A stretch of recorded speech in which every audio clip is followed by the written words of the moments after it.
Hey, what is up, you guys? It is Tyler. Welcome back to the Tyler Williams channel, and welcome to another episode of the Chill Pill Podcast. This is 13 or 14. I want to say 13, but I because I'm so bad at keeping up with this that I don't even know what number I'm on. So just say it's 13 or 14, okay? It's somewhere in between. Maybe it's 13 and a half. I don't know.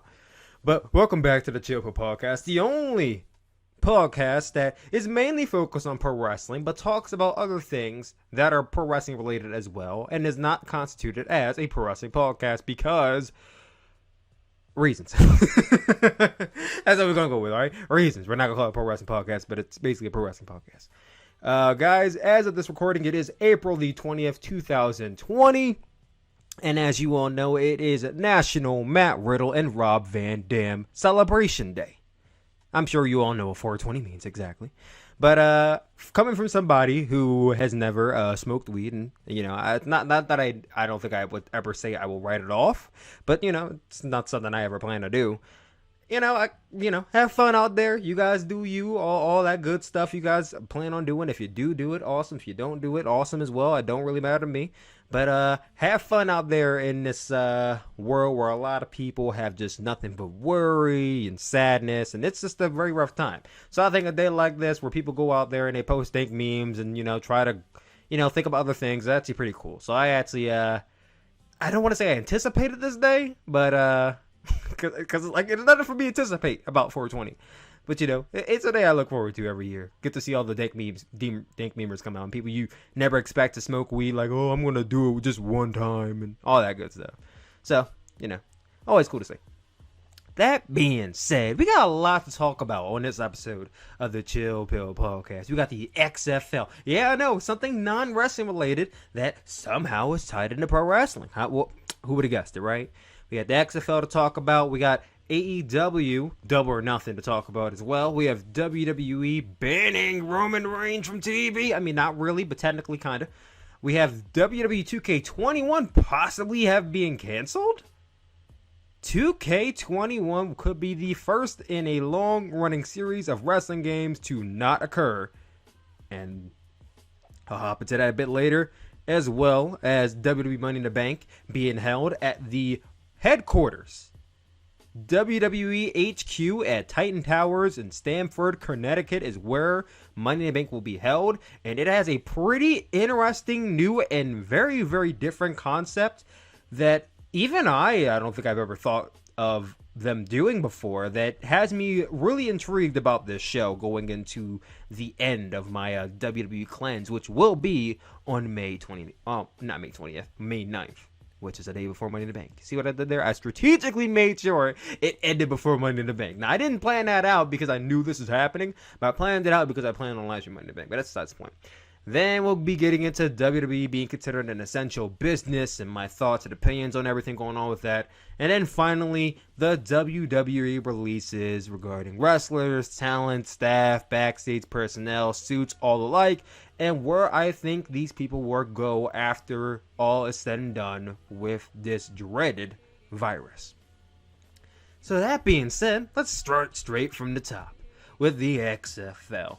So let's just say this: XFL was a good concept back in the early 2000s when people wanted something else to, be happening with football, and football was booming. Football is still booming. I think that's one of the American sports that just is never going to go away. It's never going to die out.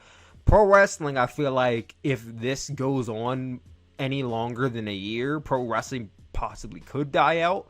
Whereas, I feel like NFL would survive, and it would come back stronger than ever. Now, I'm not saying pro wrestling will come back stronger than ever, but I do get the sense that football, national football, is so huge, spread across all over the world, that you can't kill it. You can't kill national football. The same way you can't kill FIFA. The same way you can't kill basketball or the NCAA. You can't kill tennis. You can't kill golf. But I believe firmly, if this goes too long, it could kill pro wrestling. Now, do I think it will happen? No, because I don't expect this virus to go any longer than it probably will, which, if you ask me, I feel like we're probably going to be dealing with this until the end of the year. Now, give or take, if this virus were to stretch on any longer than 2020 and we'll go into 2021, then we're in trouble. But I think if we could hold out for the next few months, and by few I mean like 6 to 8, I think we'll be fine. I don't think we're gonna see. Here's the thing before I get to that XFL. A lot of people have these expectations for pro wrestling coming back, like, oh my god, I can't wait for it to come back, and I can't wait for, all the shows to come back, and everyone on the film, no reason. Like, people need to understand that, yes, I understand, at least over here in the U.S., I don't know how most countries are handling it. I'm trying to, pay attention to all of this, but, I got to focus on my country, the country I live in, the United States of America, mainly, and the dumbass that's in charge. But for us, the economy, in a sense, is almost already kind of starting to open. I mean, we've seen people protesting out in the streets about wanting to open the economy, and we need to get our jobs back, and we need to go back to work, and all this kind of stuff. Florida beaches are opening back up, and people are already at the beach, sunbathing, playing out in the sun, in the pool, and all that kind of stuff. I mean, in the beach, in the sand, and all that kind of stuff. Texas is reportedly going to be opening up businesses in their state. They're the first state to start opening up businesses, which I think is an incredibly stupid decision to do. But it's Texas, and SpongeBob said it best. You guys remember that episode of SpongeBob? How'd it go? I think SpongeBob was resembling Texas. He's like, "Hey Patrick, guess who I am?" And Patrick's like, stupid?" And SpongeBob's like, "No, I'm Texas." And Patrick's like, "What's the difference?" And then they both start laughing. I'll never forget that episode of SpongeBob. That's Texas for you. Because for me, we ain't opening shit until like the summer. But and that's even if I think we are ready to go. But hey, I'm not a governor. So, getting back into the XFL. Went off on a tangent there. I'm so sorry. Getting back into the XFL. So, back in March, last month, much like every other major sports company, the UFC, the NFL, the NHL, the NBA, they basically canceled the rest of their season for the year 2020. Because as you would guess, having a bunch of people on the courts playing at one time during a pandemic is probably not the safe precautions. Take into account the hundreds of thousands of people you're going to try and crowd into a stadium or arena. That's even more unsafe. And it just made the most sense for sports leagues to just hold all operations until then. XFL was one of them. So everyone thought, XFL is not going to start back until next year, much like everybody else, whatever. We'll see it. We'll see it, even though it didn't really get much of a start. If I remember correctly, XFL started, February? And it only lasted a month and a half? Like, it really didn't even get a fair shot. Let's be honest. XFL did not get a fair shot. So I'm like, all right, try number 3 next year, I guess. Then they said that it's canceled for 2020 with no plans to return in 2021, which I was like, oof, that's not good. No plans to return next year. They could return in 2022, but at that point, would you even call it a comeback? Would you call it the return of the next season? Would you just call it the resurgence of XFL Part 3 if it comes back in 2 more years? Because, I mean, put it this way.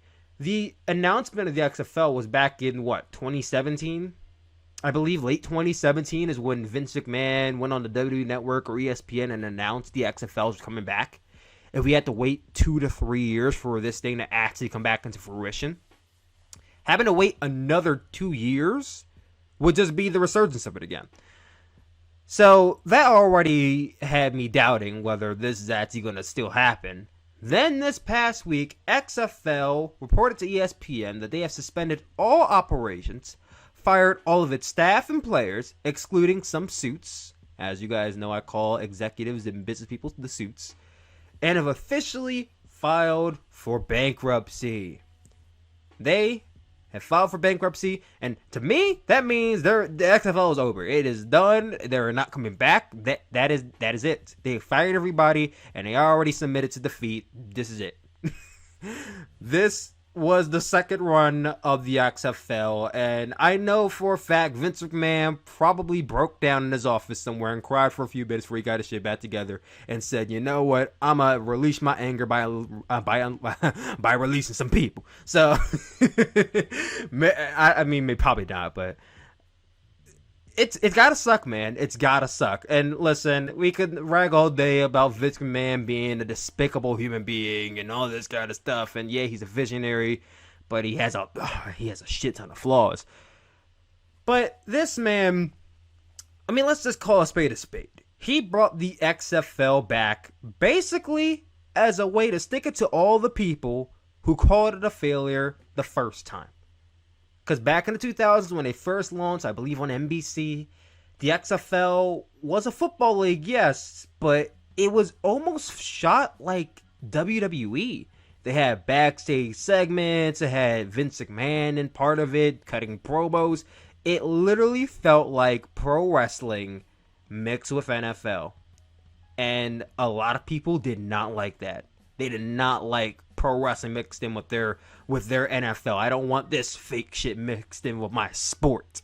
I don't want this sports entertainment mixed in with my sport. So that ended up getting canceled. I can't tell you the full-on story what happened because I didn't know what the XFL was back then. I didn't really care too much for football except for the NFL back when I was a brainwashed Eagles fan. But nonetheless, it flopped. And you know it has to eat at that man every single day knowing that one of his creations flopped. Now, it would be the first time. I still remember the bodybuilding competition he had way back in the 90s that flopped. He had something else that flopped. This is the third time something he done has flopped that's not named WWE. And he was talking about XFL for at least a good few years before he actually made the announcement. I think they were talking about the XFL back in 2015, 2016. Then he made the announcement in 2017 that it's a thing, and then 2019 is when he announced all the teams and all the plays and how this is how it's gonna go and da-da-da-da-da. And I ain't gonna lie, I was a little psyched for it. Now, you ask me now what my stance is on football. I don't really care. I honestly and truly, I don't care for football. I mean, at one point in time, I watched it regularly with my dad, but now I don't really consume anything football related unless it's a Super Bowl. And more often than not, sometimes I don't even watch the whole Super Bowl. I literally will come in, first game, watch the first few plays, go off, do something else, come back for of course, everyone comes in for the halftime, right? The halftime performance, whoever's performing this year, and what they're going to do, what songs they're going to sing, who's going to make a comeback, and all that kind of stuff. Then, I leave, and I might tune in for the last few minutes. That's been me the last maybe 3-4 years with the Super Bowl. And the rest of the season, I don't even watch. Maybe I'll watch the Eagles versus the Cowboys because that's something I've done every single year with my family. I might watch the Eagles versus the Cowboys during Thanksgiving or Christmas. But that's the furthest extent of me being a football fan, honestly. And if you ask me who do I rep the Dallas Cowboys. I know. I don't rep the state, but Cowboys. Here we go. Let's go. Anyway. So, back to the XFL once again, because I went off once again. It's got to suck for Vince. I just got to say that. It's got to suck, because it's not his fault. It really is not his fault. This whole virus thing came around and screwed him over. And it's not like it was directed towards him. Everybody got hit, but he got hit the hardest because the XFL just started up. It just got the deal. It just got the players. It just started production. Anything that starts that early and gets hit with something that massive, it's going to affect them greatly. I didn't expect it to affect it this greatly, but I knew it was going to affect the XFL greatly. And they have to lose out on everything. Now, from what I'm gathering here, it seemed like he kind of really didn't have much of a choice but to file for bankruptcy. Because if you think about it, this man has to deal with paying out all the contracts, the staff, all the missed time he has from all the airtime they're not airing, I'm assuming, with the networks, all the sponsors he has. Vince would have to pay out all this stuff, or the company has to pay out all this stuff, or the insurance policy would have to pay out all this stuff they would not have if the XFL does not run for at least another year. So the only way he could cop out of it in a way is if he files for bankruptcy. So, smart move on his end, I guess. I see why it happened. I see why he filed for bankruptcy. I want to feel bad for him, but at the end of the day, it's Vince McMahon. And a lot of the times, I feel like this man deserves it. It's karma from shit that he's done in the past. So I can't feel too bad.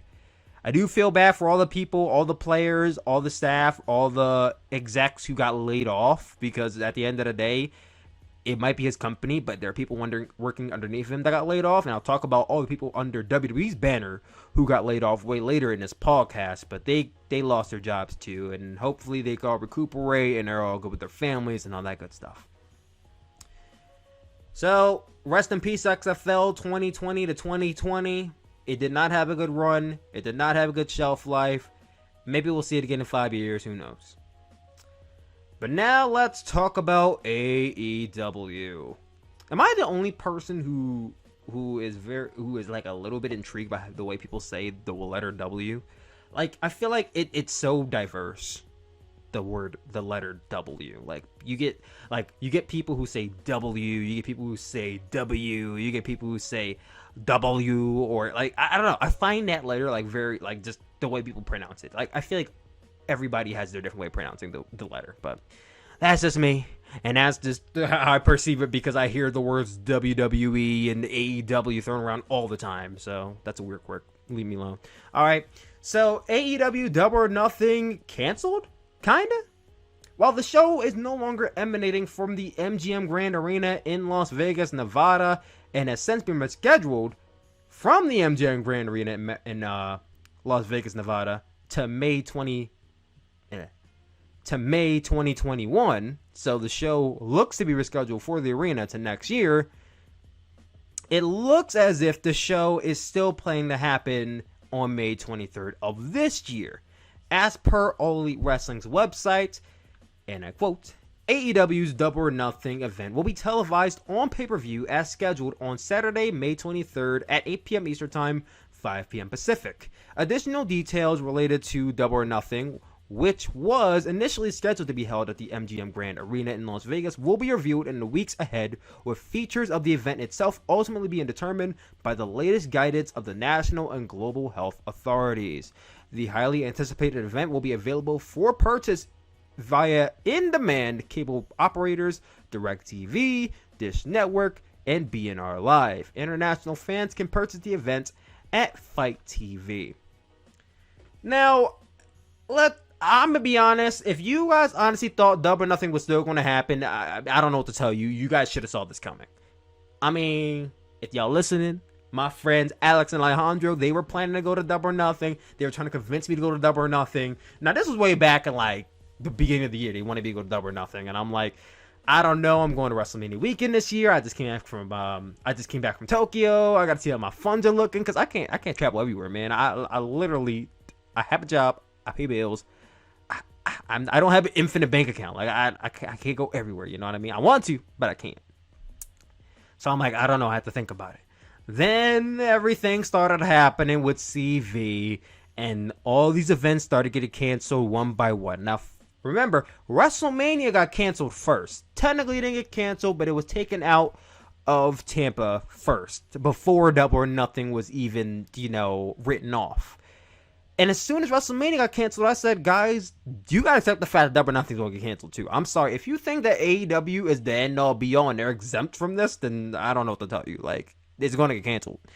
And they're like holding out hope. And I'm not saying you can't be optimistic about it, but be realistic at least. And they're holding out hope, and then this news comes out, and it's like, well, guys, you gotta get refunds now. Sad to say, but the show is done. I'm curious about what's going to happen with New Japan and their Wrestle Dynasty show happening in August. Now, I was planning on going to that show, but with the way everything's looking, I mean, I'm probably not. New York is the state with the most populous amounts of the cases of CV.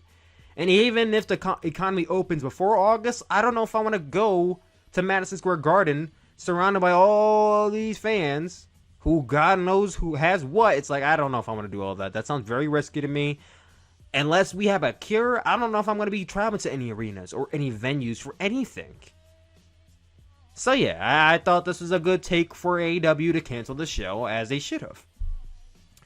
But and I don't even want to know if I want to say this is my issue or this is something that concerns me, but my thing is, AEW has said that the show is still going to happen on Saturday, May 23rd, 2020. just not from MGM Grand Arena. With Double or Nothing still happening, if they still want to do the show, that is fine by me. My concern / issue comes from the fact that they said this show is still going to be pay-per-view. Now, listen. WrestleMania technically was a pay-per-view. It was sold on ESPN, on different outlets. You could pay for the whole show for $59.99 or whatever the hell it was costing. However, you could also subscribe to the WWE Network for $9.99 a month and manage to watch WrestleMania. And don't forget, the first month is free. So even if you have watched and used the WWE Network before, you can go on a different credit card or use your mom or your dad's or your family or your girlfriend, boyfriend, husband, whatever, different card number, sign up for the WWE Network, watch WrestleMania, and then unsubscribe. You could literally watch WrestleMania for free. And even after the fact, consider all the illegal sites that are going to post it online. You can watch WrestleMania for free. Alright? You can watch it for free. It's possible. And even if you don't want to do it that way, you can still pay $9.99 to watch WrestleMania. Double or Nothing is now going to be on the AEW Network, because there is no AEW Network for $9.99 a month. So what I'm led to believe is they're going to expect people to pay upwards of $60 for Double or Nothing. And I'm sorry, but I find wrestling crowds to be an essential. I'm so sorry. I find wrestling crowds to be paramount to pro wrestling. And if nothing else is proof, watch the last few episodes of AEW or WWE or any wrestling shows that have no crowds, and you'll see just how different it is. I hear from people all the time on Twitter, even in my group on Facebook or in Discord, saying that wrestling doesn't feel the same without crowds. Some people just don't even watch wrestling right now because there's no crowds and because they can't get invested. And I'll admit, I am not a big fan of wrestling with no crowd. It's weird to me. Now, I do live reactions on YouTube, and I know that a lot of you, that helps out. A lot of you like watching wrestling with somebody because it would be awkward just to watch wrestling with a commentary and nothing else. So I could see where everyone's coming from, but paying $60 for a show with no crowd, I don't know if I want to do that. I don't know if I'm willing to pay $60 for a show with no crowd present. No crowd reaction. I'm not saying there's no crowd reaction because AEW Dynamite does see wrestlers in the crowd, making noise and all that kind of stuff. But I don't know if I want to, WrestleMania, at the end of the day, you could pay $9.99 for it. There was no crowd. You only had commentary. There was no elaborate, awesome, amazing stage. It was basically just held in a performance center with a WrestleMania sign in the background, and that was it. That was WrestleMania. It didn't feel like it, but that was WrestleMania 36. Double or Nothing. What is it going to bring to the table? That is my big question. What will they bring to the table? I already know the finals of the TNT tournament were going to happen at Double or Nothing. Cool, dandy, but that's not a selling point for me. I'm sorry. I'll be willing to miss it if that means I keep my $60. You're asking people who may not even have jobs right now to pay $60 for this show. So automatically, they should expect this to be extremely low buy rates. I'm sorry, but this show is not going to do good at all. It's just not. You're asking too much from people by paying $60. I hope, I don't expect, but I hope that AEW, Tony Khan, whoever will see this situation that I'm bringing up right now with people who do not have jobs, that wanted to watch Double or Nothing, that cannot manage to pay $60 a month, or add in the fact that there's a lot of people like me who see crowds as a integral part and are not willing to pay $60 for a show with no crowd as a reason to bring this show down by half, by 75%. Maybe paying $9.99 to watch Double or Nothing.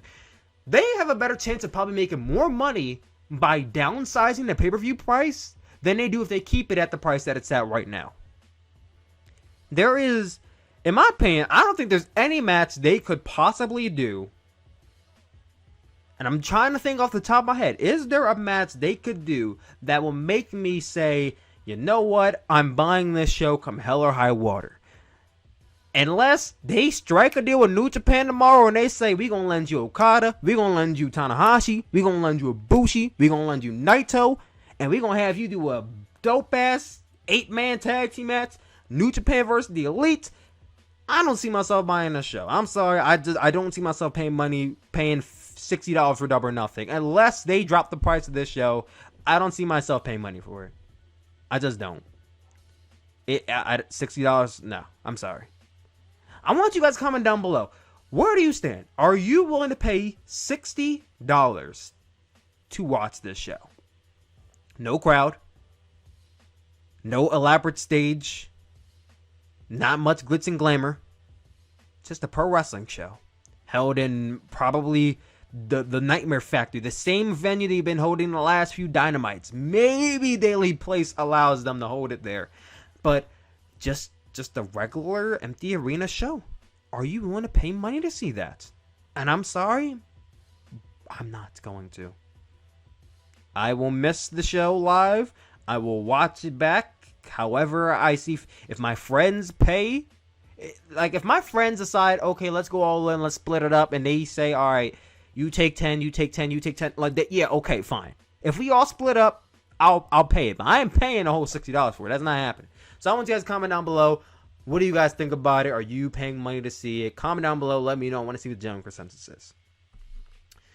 But also, regarding AEW, I want to talk about Dynamite coming up this week. Yes, I'm previewing Dynamite this week. Now, I'm previewing Dynamite for two reasons. Number one, because this was a show that was going to be happening in Philadelphia, Pennsylvania.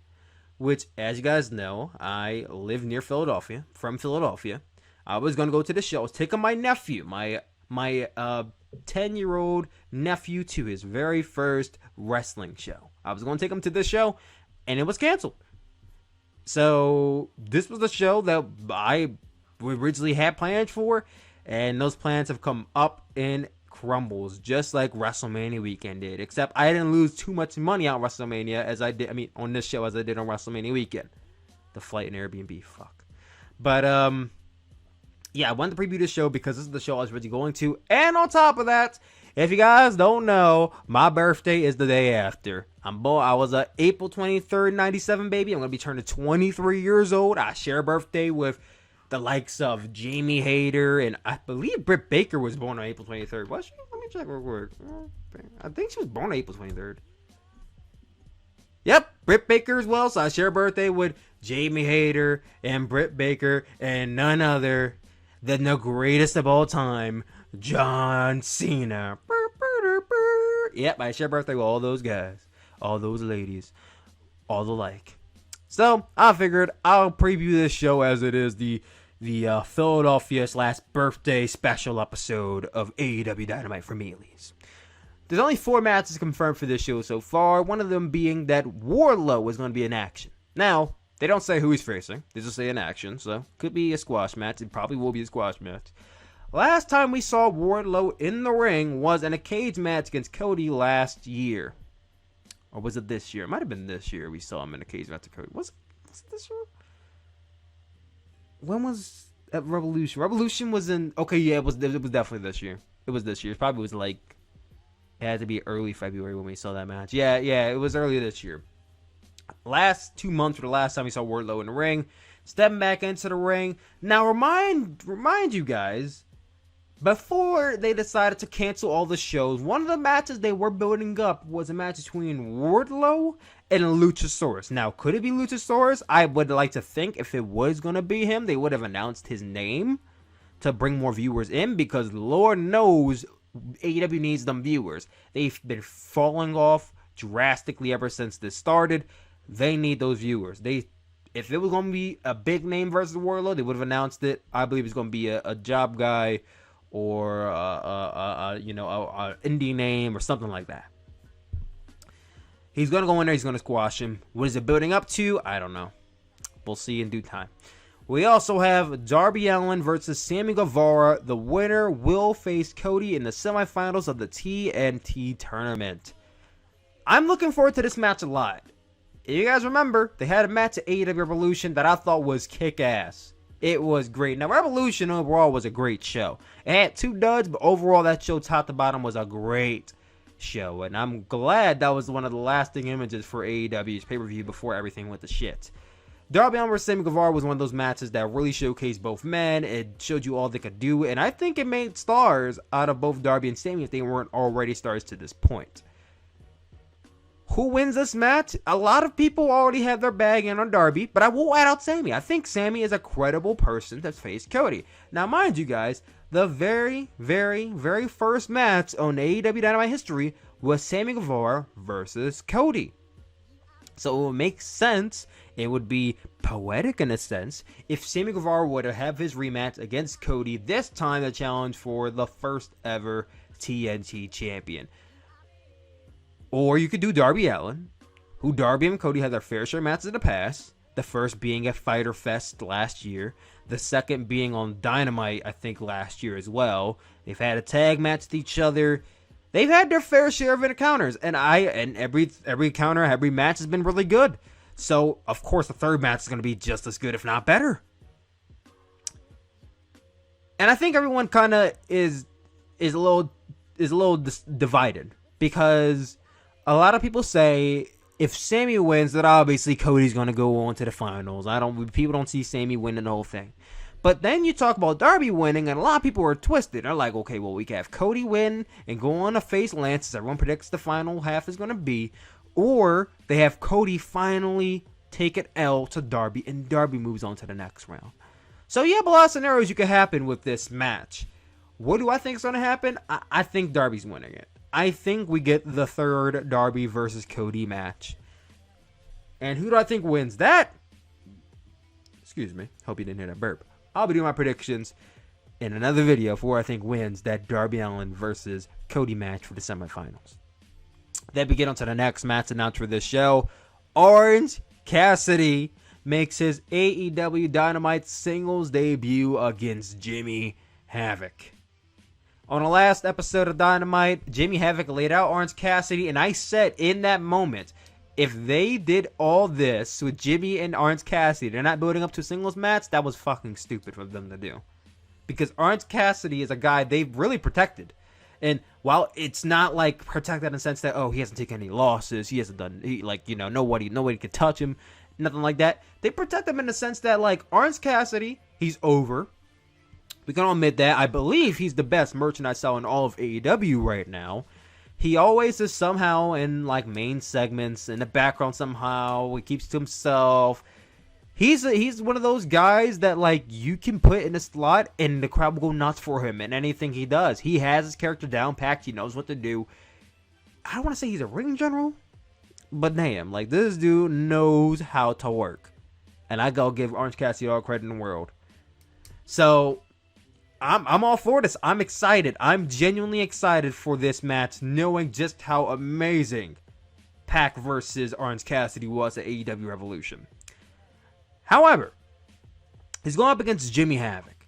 Now, Jimmy Havoc is a guy who I think is incredibly misplaced in AEW. Now, do I think Jimmy Havoc should be AEW World Champion right now? I'm not saying that. I don't want to go that far. But here's a guy who's a deathmatch legend in the UK. Some might even say in the States, maybe even in Japan. Before AEW, this guy was well known for being that crazy SOB to do staple gun spots and table spots and bleeding all over the place. And I still remember that very, very, very utterly grotesque match he's had one time. I want to say it was with Will Ospreay and Progress. He's had a few other matches I've seen before that just made me cringe. Jimmy Havoc is a crazy dude. And you wouldn't know that if you hadn't watched any of his content before AEW, because this dude, whenever I see him, he's taking an L. I don't remember him winning any other match. The only match I ever remember Jimmy Havoc winning was that triple threat match at All Out against Joey Janela and Darby Allin. I think he pinned Darby in that match. And you would think they might be doing something with Jimmy, and then they didn't do anything with him. He took more L's after that. So it's like, okay, Jimmy's obviously there to be the fall guy. He's obviously there to take L's to people. Which I'm sure he probably didn't expect to happen when he signed with AEW, but that's just what happens. I mean, everyone can't be protected. You either protect some people or you protect nobody, because everybody can't look strong. It's just not possible. So Jimmy had to be one of those guys who's going to take L's.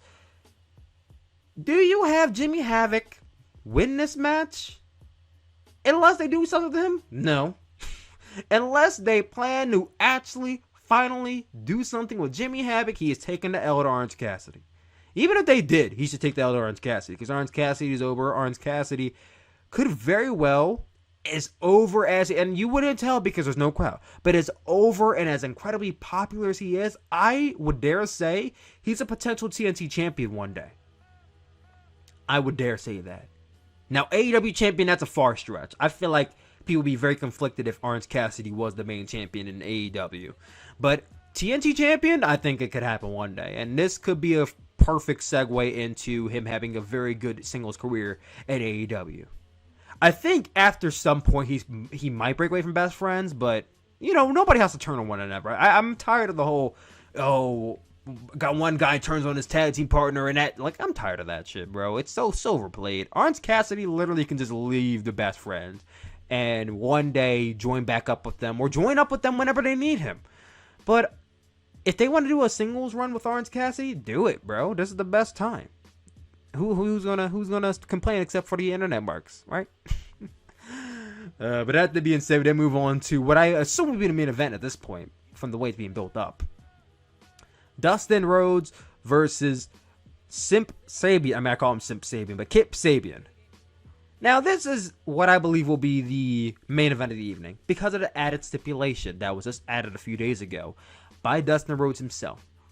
Dustin Rhodes, on the latest segment for Being the Elite, or on Twitter, or wherever it came from, he called up Cody and he said, listen, man, I've been a little down in the dumps. I've been reconsidering my life choices and all this. He didn't say all that word for word, but you get the point.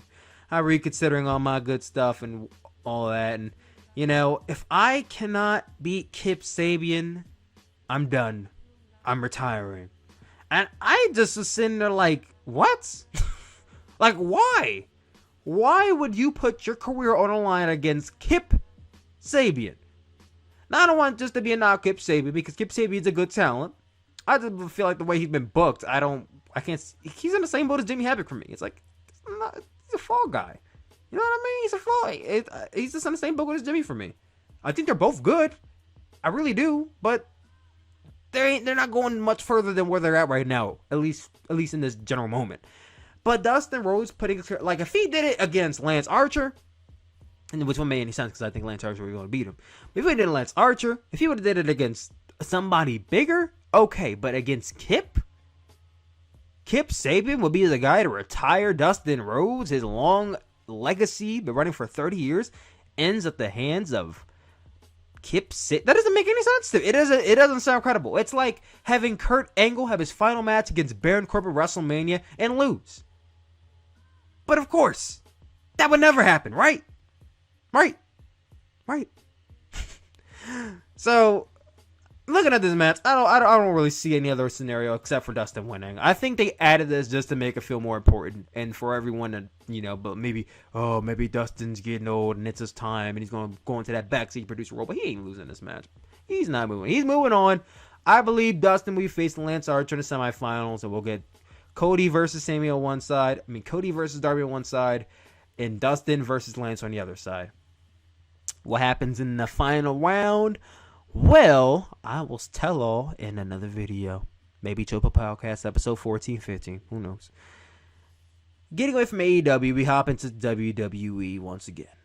Just can't escape them. Even on my cleanse, which I think I'm on cleanse day 10 now. Been going strong. I counted. Every single time I've consumed even a little bit of WWE, I time myself. And a lot of the times I consume WWE, it's been by accident.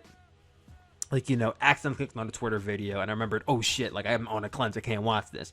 Or, you know, a clip pops up online. Like, more often than not, if I'm watching even just a glimpse, it's by accident. And so far, in the last 10 days, I've only consumed 2 minutes and 31 seconds of WWE content. Only 2 minutes. That's all I've consumed in the last 10 days. No lie. No joke.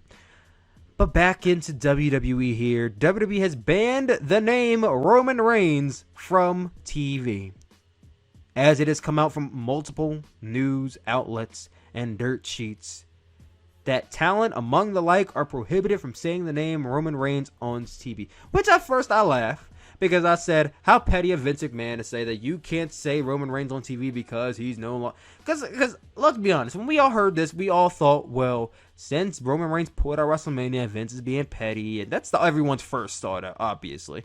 And that was my first thought, and I was just laughing. I'm like, of course he would do something like this.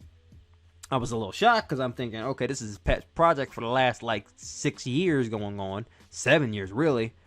You'd think he wouldn't do this to his pet project, but, Vince's rage knows no man. So, of course, no one's safe. No one will survive. That being said, then I thought more about it, and I said, okay, well, that kind of makes sense about why he says nobody should say his name on TV. And that's mainly because... yes, Roman Reigns did pull out WrestleMania 36 at the last minute, but he pulled it out for good reason. I mean, the man has dealt with leukemia on 2 different occasions. 2 different occasions. You really think it is safe for this man to be traveling from show to show, plane to plane? No, not at all. So I don't blame him for pulling out of WrestleMania and sitting at home. And now he's going to be sitting at home indefinitely until, and it's his decision, not WWE's, which I think is even more interesting, that he had to make the decision to sit himself home, not WWE. That says a lot about this company. A lot about them. Which shouldn't shock any of you, but it does. He made the conscious decision to stay home. Now, he will be sitting at home until this is all over, I presume, and everyone else assumes. Until this settles down, or at least is all over, he'll be at home. Now, we don't know when it's all over. We don't know when all of this is going to be said and done, so it is indefinite. He's going to be at home for weeks, months to come. So it only makes sense that you don't mention his name, because if there's no plans to use this man, if there's no storylines for this man, if there's no feuds for this man, if there's no future match plan for this man, why would you talk about him? Why would you bring him up? So yeah, I feel like it makes sense for him not to mention his name. So I wasn't mad at it after the fact. I'm just like, okay, it's whatever. Cause y'all know that's all Vince ever wanted. He wanted his creation, his pet project, to be accepted by the masses. And come think about it. When Roman Reigns finally comes back, you imagine it's going to be to a full crowd. I don't see Roman Reigns coming back to a crowd of 100 or 500, maybe. But I see him coming back to a full crowd, a full arena, a jam-packed arena. He comes back and the fans rejoice and everything. And I see a big pop for him when he comes back. And that's exactly what Vince wants. So if anything, he might be strategizing here. Who knows? That's my take on Roman Reigns being banned from WWE Television. Then we get into WWE 2K21. Has been canceled. Apparently, WWE 2K21 is no more. As stated by a former writer and producer for the SmackDown vs. Raw series, one of my favorite wrestling games of all time, just the entire series really, Justin Leeper on his YouTube channel has stated that he has heard from reliable sources within the 2K realm that there will not be a WWE 2K21 this year. Now, while nobody at 2K has confirmed nor denied this news, it's a little hard to believe considering all that has been going on lately with the world.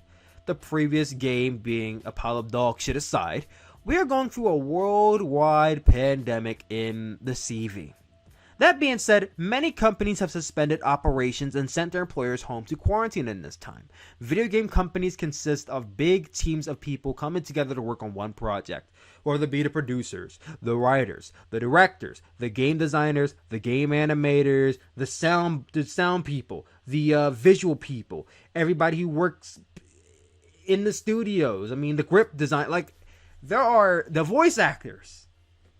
There are a team of hundreds of people sometimes that work on a video game, and guess what? A good majority of them are working from a studio where they are all have access to the best top of the line computer graphics, computer generated editors and all that. They could use whatever they want at their disposal to make this game the best they possibly can. I can't speak for 2K20, but they do it for every other game. So, you would think they have to send everybody home. If everybody else does it, what makes you think that Take-Two Interactive won't send people home? So, of course, everybody's at home. And like I said, everybody does not have access to what they have at work. Yes, in outside of the gaming industry, some people, even my mother right now, she's currently working from home. She's currently in my living room doing some paperwork for her job. She was given monitors and a laptop to work from home. So, I'd imagine they were too, but I don't think that Take-Two just said, okay, here's $15,000 worth of equipment. I don't believe they gave all these people equipment to work on at home the way that they probably give some of your parents or some of your loved ones equipment to work from home. So that being said, until they go back to work, they're probably not going to be producing anything. Not just 2K21, but no GTA 6. I saw that being talked about on Twitter, hyping me all up for no reason. No Bully 2, no Borderlands 4, no Last of Us 2. Like, none of these big... People should be, not even just 2K20, but nobody should be expecting any big releases this year at this point. Unless the game is already finished. No big releases this year. 2K21 is just a prime example for the wrestling community. Now, don't get me wrong, I'm not mad. Not at all. I'm not mad. Coming from a long-time wrestling fan of the video game series who, over the last 10 to 15 years, has purchased the annual series. Really, I said this in my live stream before. But going down a list of games I've owned in the past.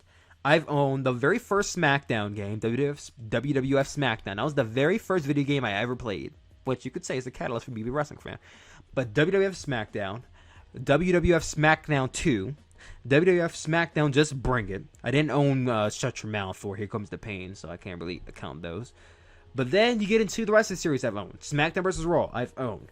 SVR 06, I've owned. SVR 07, I've owned. 08, 09, 10, 11, up to WWE 12, I have owned. Then WWE 13, I've owned. Then WWE 2K14, I owned. Then 15, 16, 17, 18, and 19, I have all bought annually. Now, of course, I didn't buy them all annually because your boy, at SmackDown vs. Raw, making 05, I have a job. My mom bought me these games. But, I owned all these games for the last 10 to 15 years. And last year, W2K20 was the very first game in a long line of wrestling games I purchased that I did not own. Following no hype surrounding it whatsoever, the lack of updates from the company itself leading up to the game, then the execution of it at its release that ended with countless amounts of glitches and horrible reviews and people tearing apart this game. You have people who weren't even wrestling fans. Penguin Zero. I mean, this guy has 4 million subscribers on YouTube. As far as I know, he's not a wrestling fan. But this guy did like 3 different videos on WWE2K20 tearing it down. You got people from outside the wrestling community shitting on this game. Now, that's an incredible thing to see. But at the same time, that's really, really, really bad press for you. So I had 0 regrets in not buying this game at the launch. And best believe, after seeing all those horrible reviews and all those glitches, mind you, I find the glitches to be fun at times, but if the game is nothing but glitches, oh yeah, I ain't buying this game. To this very day, I have never touched that game. Not one time. I have never played WWE2K20. And it might stretch out for the rest of my life that I never touched this game. Like I said to myself, I'm never buying this game. Unless somebody says, okay, Tyler, I'm going to buy you WWE2K20 if you play it on your channel, just for shits and gags, I might consider playing it just because of the principle that I didn't buy it myself. But I don't get the sense any of you are going to buy this game from me, and I don't get the sense anybody I know is going to buy this game from me, and I'm not asking them, and I'm not asking you to buy this game from me, so I don't think I'm ever going to play this game. Which is probably the reality. I am probably never going to play this game.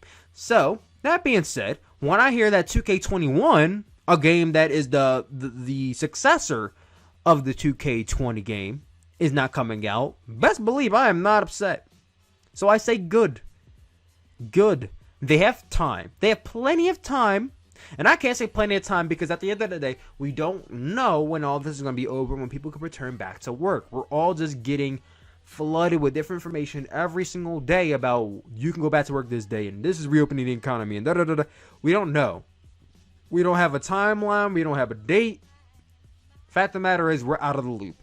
So until we actually know, and until these people actually get back to work, 2K21 is even a guarantee. 2K22 is even a guarantee at this point. However, Justin Leeper did also say in that video that there is a possible other wrestling game in the works from Visual Concept, just not 2K21. So we might be getting something non-simulation from 2K this year, which intrigues me a little bit because I ain't gonna lie, the simulation stuff does get old a little bit. Now, if you guys do not know, I had a series I ran on this channel for 5 years called Map-Based Combat, or AWC, or whatever you want to call it. It was a 2K series I did on this channel for 5 years. I just finished up my final show last week, and I don't plan to do any more stuff for it. So, for me, like, playing these wrestling games, So, when I hear something that's out of the realm of what we usually get, that intrigues me. So I'm actually kind of excited for what might come. Now, could it be shit? Yeah, but I'm interested. You have my attention. Please deliver, because you didn't deliver last year. That's all I ask. Then we get into WWE Money in the Bank will be taking place at WWE Headquarters. Yes, you heard that right. One of WWE's main 5 pay-per-views of the year, that being the Royal Rumble, WrestleMania, SummerSlam, and Survivor Series. One of those 5 being Money in the Bank will be coming to us, either live or taped, I don't know, from Titan Towers in Stamford, Connecticut. An interesting venue choice nonetheless, because they've been doing all their shows from the Performance Center for the last month. But then you hear about the concept of the Money in the Bank ladder matches. See, now, I thought, okay, they're doing it from the HQ. They're probably going to be on top of the rooftop, which sounds cool. I mean, it's an outside venue, and you get basically a shot of everything going on outside. It's a nice scenery, I feel like. But then you hear the concept. So the concept goes, superstars will start from the ground floor of the headquarters and will have to make their way all the way up to the top of the building where they can retrieve the Money in the Bank briefcase hanging from the roof of the building. And when I heard that, I said, holy shit, that sounds awesome. That sounds awesome. That is different. That is creative. And I crap on this company a lot. And I say it once and I'll say it again. I grew up on WWE. I'm a WWE boy. I was bred that way. I didn't grow up on WCW. I didn't even know what WCW was for a lot of my life. I grew up on this stuff. WWE was all I knew up until 2015, honestly. But over the last 5 years, it's been like a slow burn to me not really caring about what this company does anymore. But whenever they find new concepts like this, like the Boneyard match, which I thought was revolutionary and great and one of the greatest things they've done in years, then they give us this. Like, the stuff like this gets me excited for what WWE has to offer. So I will give them credit. I'm actually excited for the 2 matches. I can't say all of Money in the Bank I'm excited for, but I'm excited for the 2 matches on Money in the Bank, and I will be live streaming Money in the Bank on May 10th. So please tune in, because I'll be live. It's going to be awesome.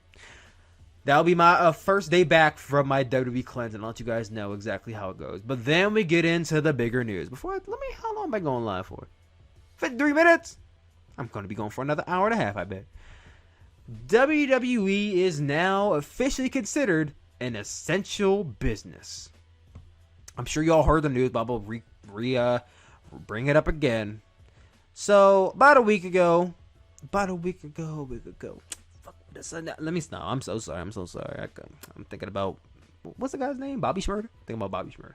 So he's not the president. Donald Trump is. So Donald Trump announced that the great Vince McMahon is now part of the team of pretty much suits, panelists spanning from the most powerful names in sports industry. Some of those names being Dana White and Mark Cuban. They are all going to be banding together in their plan. and what they will plan to do to reopen the economy. Which I find funny, since most of these people probably could give a shit about the economy and care more about opening up their pockets.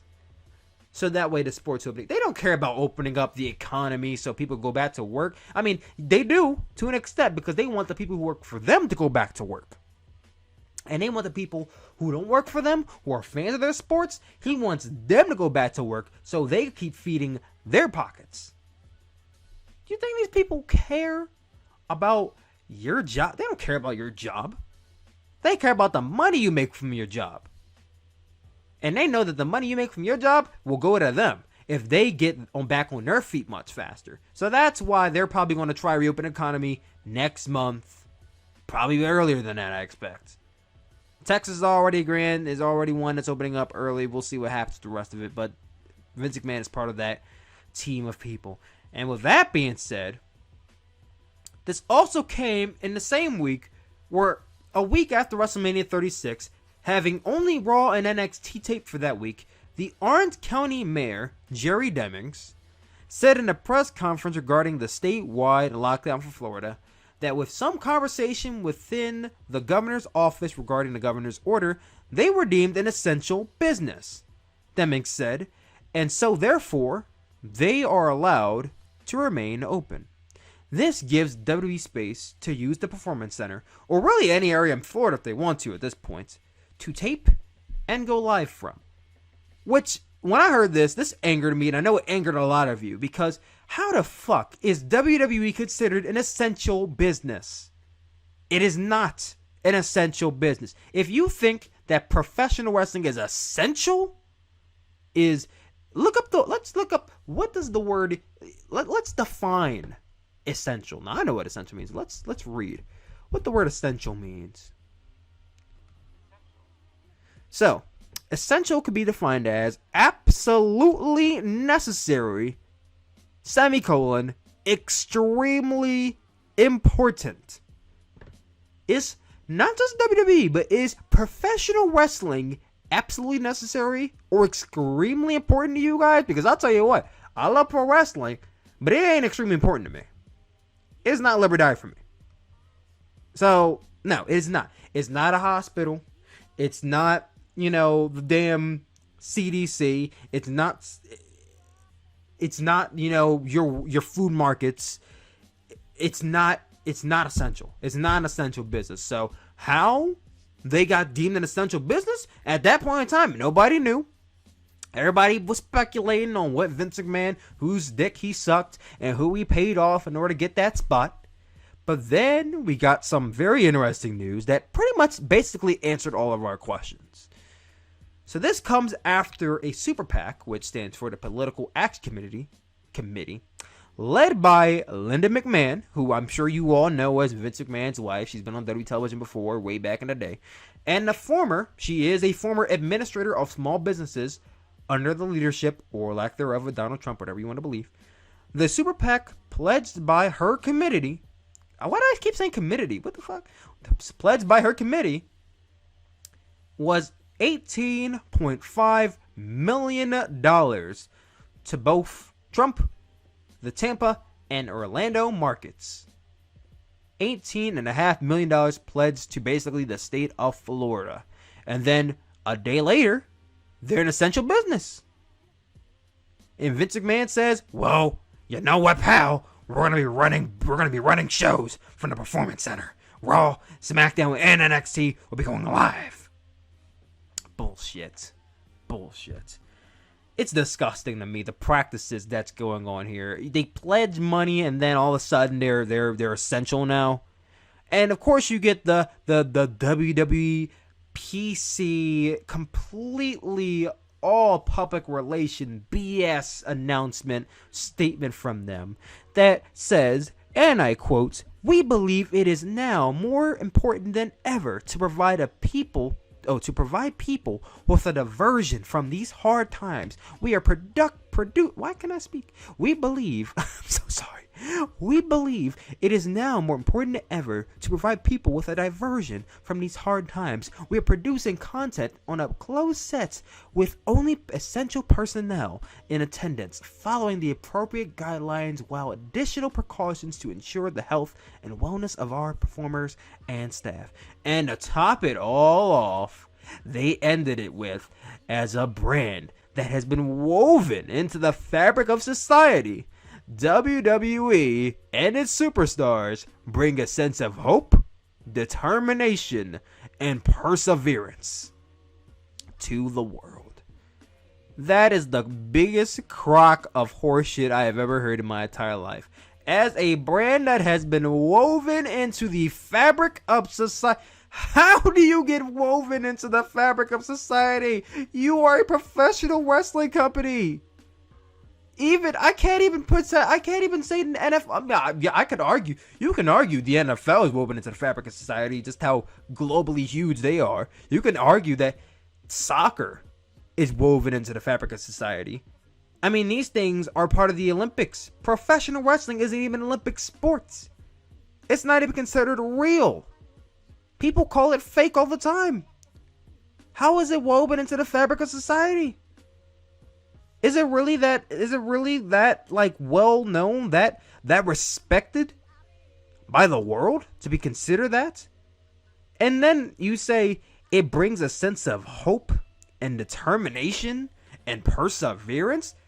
They're saying it like this company is like the is like a church or something. It brings hope and determination. Like, are you really that down and depressed and just have nothing to bear off of in your life that WWE gives you hope? Now, I'm not saying that superstars, wrestlers, idols, celebrities can't inspire you. Now, if they use the words inspires, that'd be different. But they say brings a sense of hope. As if we're going to die someday, and we look towards WWE to give us some sort of way to hang on. I just can't. I almost busted out laughing when I first heard that. Like, that is the most PR thing I think I've ever heard in my entire life, and I don't even work in PR. But just hearing all that and them purging $18 million, and it's just disgusting. Like, this is exactly why I don't support this company anymore. And I know. Am I a hypocrite? Yes, because I'm watching Money in the Bank on May 10th. But it's stuff like this is why I pull back. It's why I don't watch the pay-per-views anymore. It's why I don't watch NXT as of right now. It's why I don't watch the Saudi Arabia shows. I pull back every single time they do shit like this. Because it's morally speaking, you gotta ask yourself, is this something that I really am proud of to be a fan of? Like, are you proud to call yourself a WWE fan after all this? Because me, no. At this point in time, I don't even know if I consider myself a fan of WWE. I'm a fan of pro wrestling. And WWE somehow, some way falls into that category. That's how I see myself right now. But then we get into the meat and potatoes that comes with it. Last Wednesday was one of the darkest days in WWE history. I can't say one of the darkest days in pro wrestling history because Chris Benoit happened. But one of the darkest days in WWE history, as staff in the tens to many rumored to be 100 were released, fired, and furloughed by WWE. There were many names that were released from this company. Many wrestlers, many talent, many staff, even the writer who helped in producing one of the best storylines in WrestleMania, the Otis and Mandy storyline. She was fired. What a crime that is. But here I'm going to go through all the people that were released by WWE that I know of right now. I'm going to tell you guys what I think their careers and how I perceive them as in their runs and where I think they should go, because a lot of you have been asking me over the last few weeks. I haven't really talked about it much, but a lot of you have been asking me, Tyler, what are your thoughts on where this guy goes and what do they do with this guy and will they get brought back? And I'm going to answer all your questions here, so don't worry, your boy is here. You waited a long hour to get to this point, and it's finally here. So, I already said my piece on it. I think it is disgusting that WWE managed to pledge $18 million to the state of Florida, but somehow cut $4 million by releasing talent yet they're essential. I could sit here and I could curse and go off on WWE, but I've done that already. I already let out my anger. I don't feel like doing it again. I'm sorry if you're looking forward to a humongous rant. I was right. Listen, guys. I was ready when they started on the day of releasing people. My blood was boiling. I was ready to go on here and start screaming and hooping and hollering about fuck this company and all that kind of stuff. But it's been a week. I calmed down. And I said, you know what? Sadly, it's a circle of life and just how it goes. This is how a corporate America is, and it's sad to say, but that's reality. That's reality for you. So let's go through the names of people that have been released. This is not in chronological order. I kind of went from the order of really just odd order. So don't think this is like the least important to most important. You're gonna see names on here from important to not important. However you see fit. I think all these people lost their jobs, so it's equally as depressing for everybody, no matter what their stance was, no matter what their push was or position was. It's all equally upsetting. First name in here is Dianna Perazzo. She was a wrestler for the NXT brand. I believe for the last year. She was signed by NXT last year. And she worked the indie circuit for really most of her WWE run. She worked the, why did I say the indie circuit? The house show circuit for NXT for most of her WWE run. So we didn't see her on TV a lot. I mean, I could count on maybe like one hand how many times I see her on NXT TV, but like she wasn't a major player. I can recall the one time I don't remember what happened, but it was a Raw episode.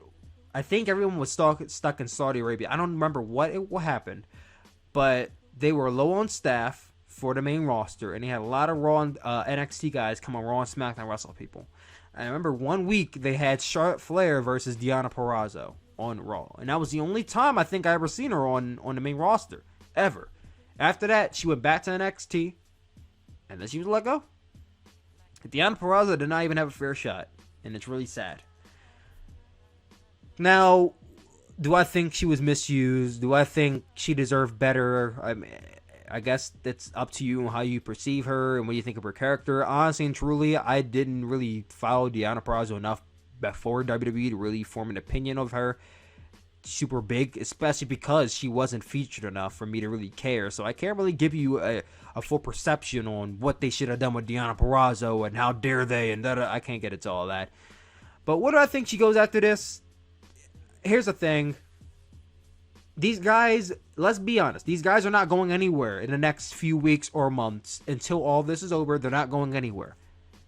They might sign with places might snatch them up, but they're not going to be on TV. They're not going anywhere for the next few months, so let's just get this out of the bag right now.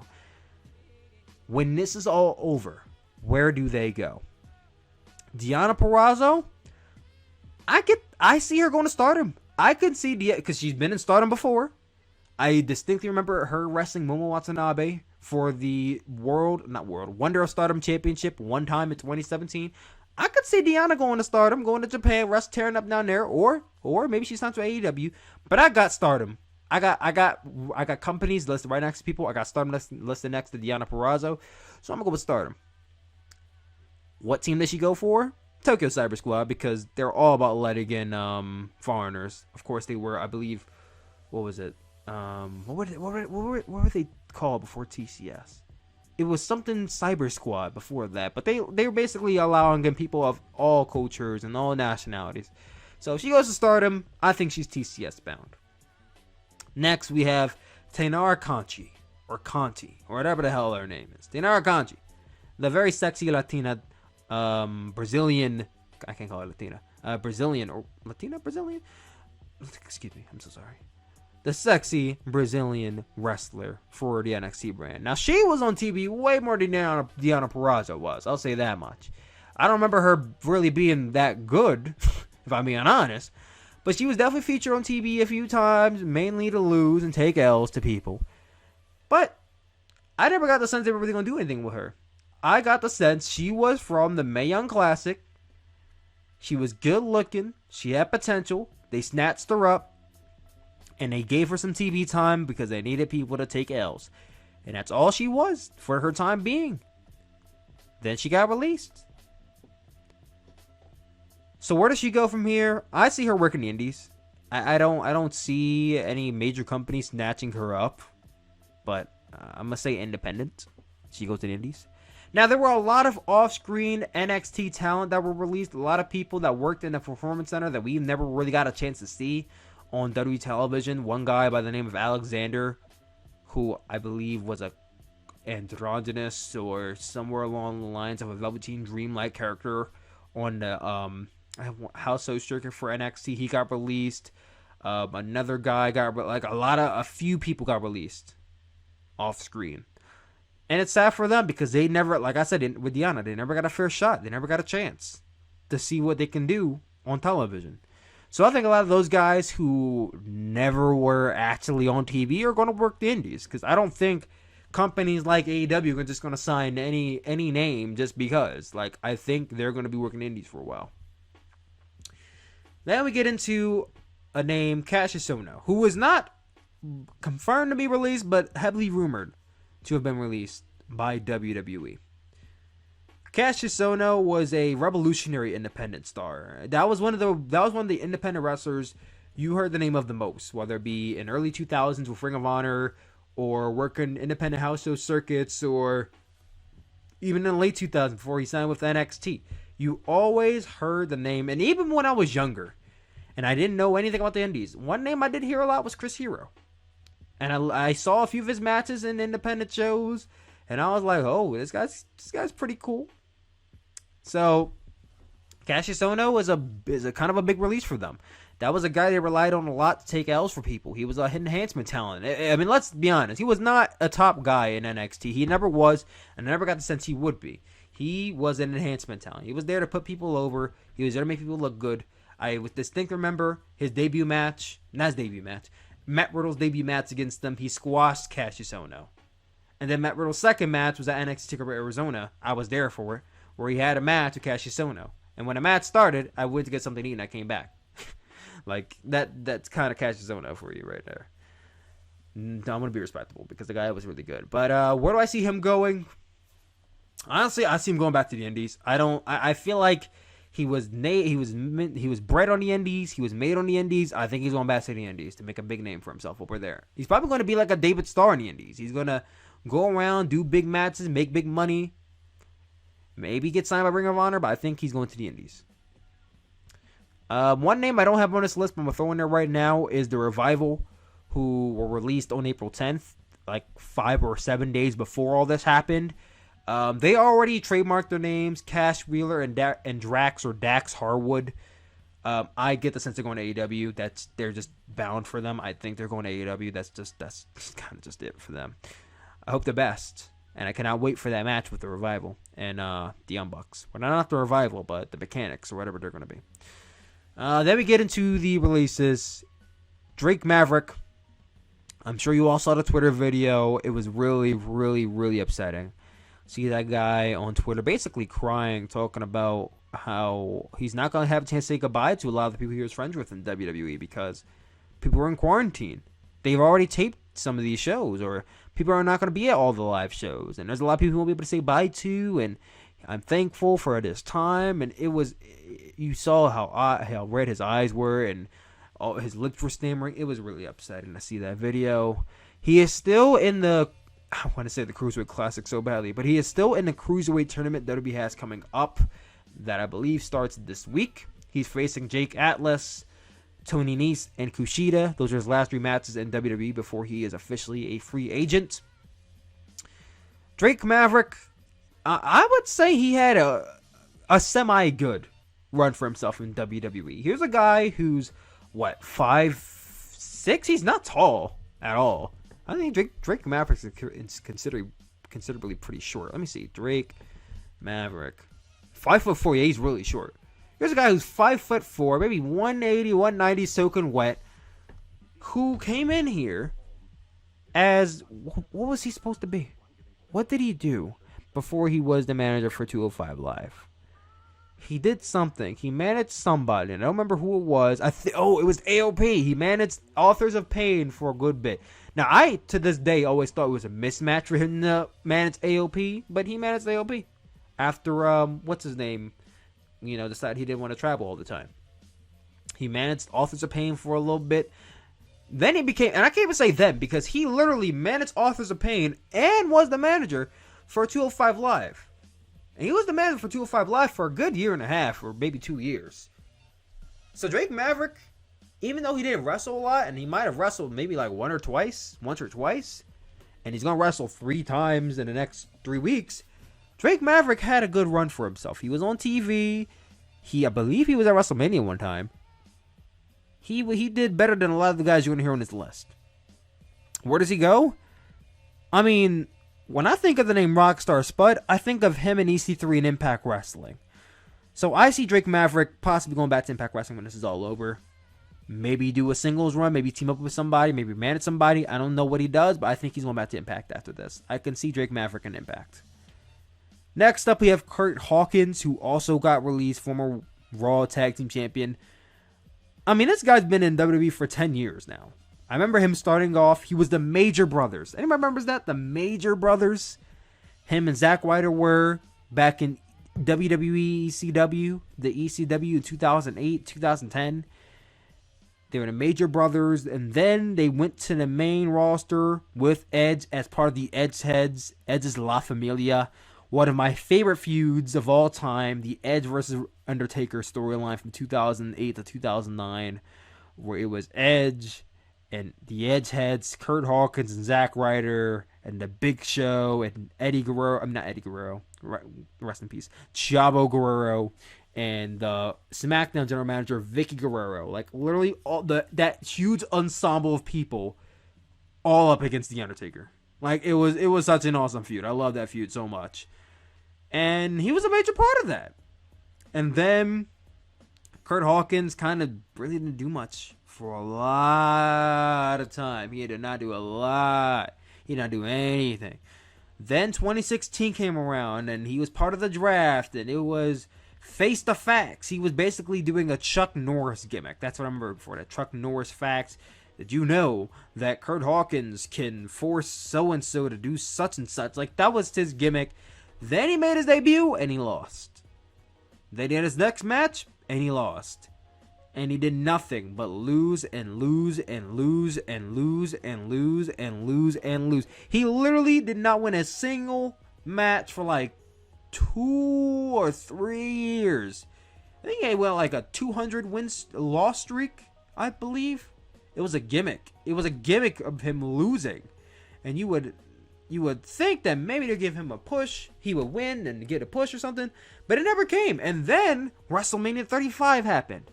And somehow, some way, he and Zack Ryder found their way in a Raw Tag Team Championship match in the pre-show of WrestleMania 35, and they ended up winning the Raw Tag Team Championships. And when I still believe one of the greatest moments of WrestleMania 35 was the pre-show, was Zack Ryder and Curt Hawkins winning the tag team titles and Tony Nese winning the Cruiserweight Championship. Like, that was a really good pre-show.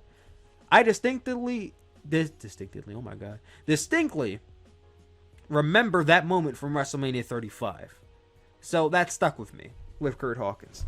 They held those titles for a little bit, then they lost it, and they kind of just went back to irrelevance. And then he got released. That was Curt Hawkins' career. Was never an IC champion, was never a US champion.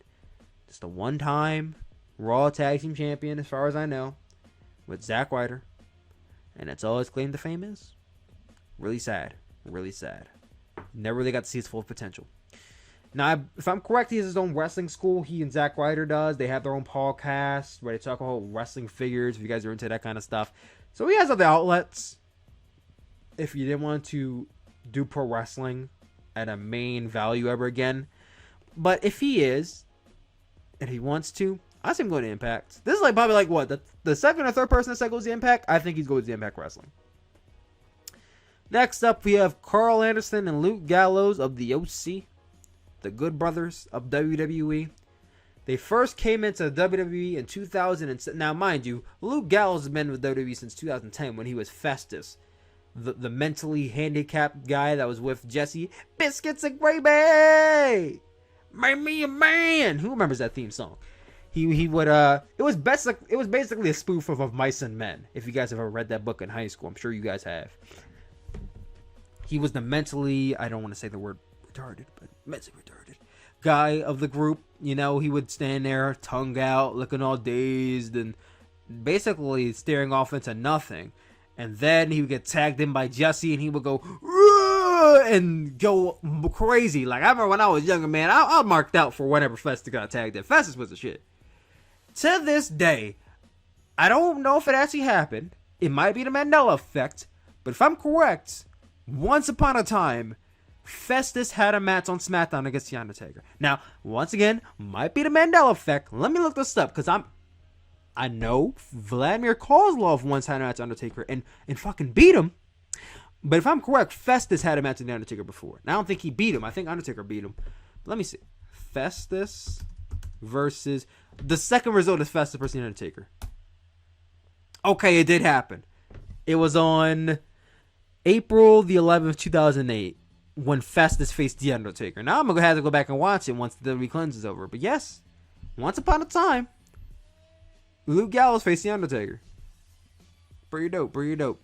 After the whole Festus thing ended, Luke Gallows, I don't remember what he did, but I think he ended up going normal again for a hot reason.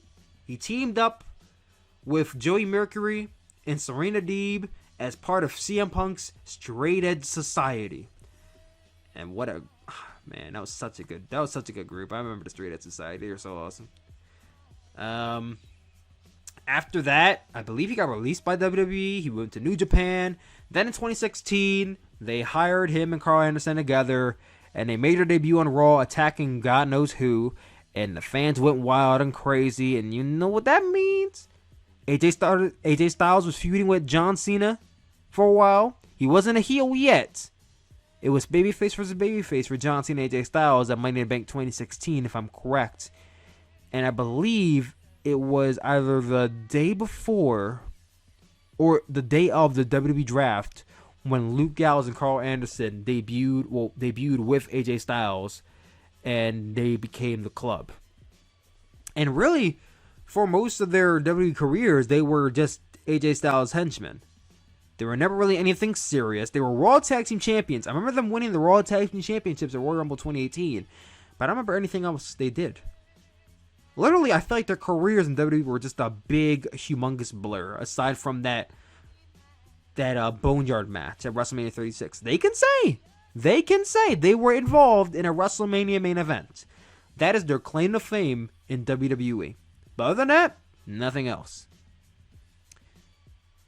Now, I've already seen on Twitter, Carl Anderson is posting clips saying he's going from Santa Monica to Japan, and it's rumored so far that he is signed, if not already, going to be going back to New Japan. Luke Gallows is not a confirmation, but Carl Anderson's heading back there.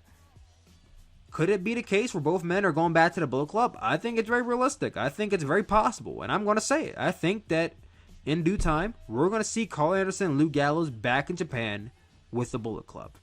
And they're going to make a even bit. Like, Bullet Club is a humongous stable already. Think about it. You have Jay White, G.O.D. Tama Tonga Tongaloa. You have, what's the name? You have Hikuleo, who's really not there. He's still on an excursion, half-assed, kinda. You have Bad Luck Fale.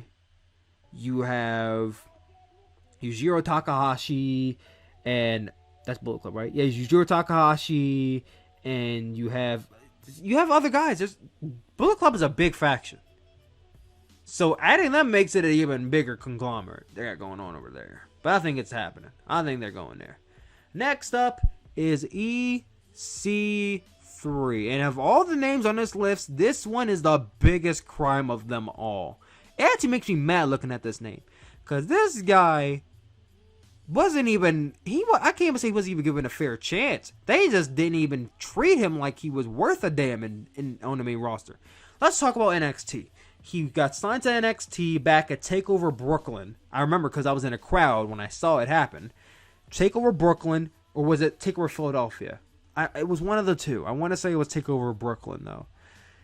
It was when he was signed. And then he made his debut at NXT TakeOver New Orleans in 2018. He was in the match. It was one of the best matches NXT put on that year. critically acclaimed by many people. It was one of the first 5-star matches NXT's gotten, probably since the Bayley Sasha match. And from there, after that, he had like a really mini feud with Ricochet and had a few matches. Then he got called up to the main roster. It was after that period of time where WWE did that speech like, we have been doing a very good job for you lately, and we're going to do better, and starting this day, we're going to start listening to you fans. That was the very same day they announced the call-ups of Otis and Tucker of Heavy Machinery, Nikki Cross, Lars Sullivan, who somehow, some way has not been released, and I'm not begging for him to get released, but somehow he isn't, and EC3. And of those names on the list, a lot of people saw high expectations for EC3, because think about it. This is Vince McMahon's dream boy. He's jacked to the gills. He's the height he wants. He's the weight he wants. He's considerably good looking. He's everything Vince would want. Everything we ever hear about Vince McMahon wanting in a pro, that's EC3 for you. But it's almost from day one. Almost from day one he was on the main roster. He was treated like a nothing factor. He was doing promos, and then nothing happened. Then he was on Raw for a cup of coffee. Then nothing happened. He had a match. He lost some. He lost, I think, all of them. I don't think he even won a match at all on the main roster. Then he was part of the 24/7 crew, and by that I mean people who basically ran around and chased the 24/7 title around like a bunch of dorks. He was part of that crew. Then he was off TV for months and months. And nothing came of it. And then he got released. Like, it infuriates me. This guy got called up for no reason whatsoever. They literally did nothing but made him look like a damn joke. It'd be different if, like, and I listen to Saul Monster Sounds Off every single Sunday. He said this on his podcast before, and I'm agree with him. It would be different if they tried with him. And they gave him mic time. And they gave him ring time. And he didn't meet expectations. And then they buried him. Okay. I can kind of see where you're coming from. But they didn't even give him the chance. They buried him from day one. And you ask yourself, what did he do? What did this guy do to deserve this? He literally wasted 2 years of his entire wrestling career doing nothing in this company. Biggest crime of everybody on this damn list, if you ask me. And I'm glad, of all the people on this list, I am most glad that he got released. And I'm not happy that he's fired. I'm not happy that he's going to be going off into a world with no safety and then nothing to fall into, no indies, no companies running wrestling shows aside from AEW. But I'm happy he is finally away from WWE, because that means they cannot mistreat him anymore. He's almost like an abuse victim in a sense. They can't have hurt you anymore. It's okay. So what does EC3 go? He can go anywhere and make him be a star, honestly. WWE just did him dirty for no reason. But where I think he's best fit, I think he's best fit in NWA. I know a lot of you might say AEW, but AEW already has MJF. I don't think MJF and EC3 should share the same air. It doesn't seem right to me. I don't like that. So I think EC3 and NWA, a company that's very much built on old school promos, and EC3 is a great promo. EC3 is and his Twitter video he put up a few days ago, that was point one of it. He's a good promo. I think NWA would be great with EC3. I don't watch NWA, but I might check it out if I see Ethan Carter III on there, or Essential Character III on there. I might check it out. Next up, you have Lio Rush. Lio Rush was a guy who came into WWE as the manager for Bobby Lashley. Very weirdly and oddly placed as his manager, but he was there. I remember him being at WrestleMania 35 as his manager. Bobby Lashley with the green contacts in his eyes for no reason, all that kind of stuff.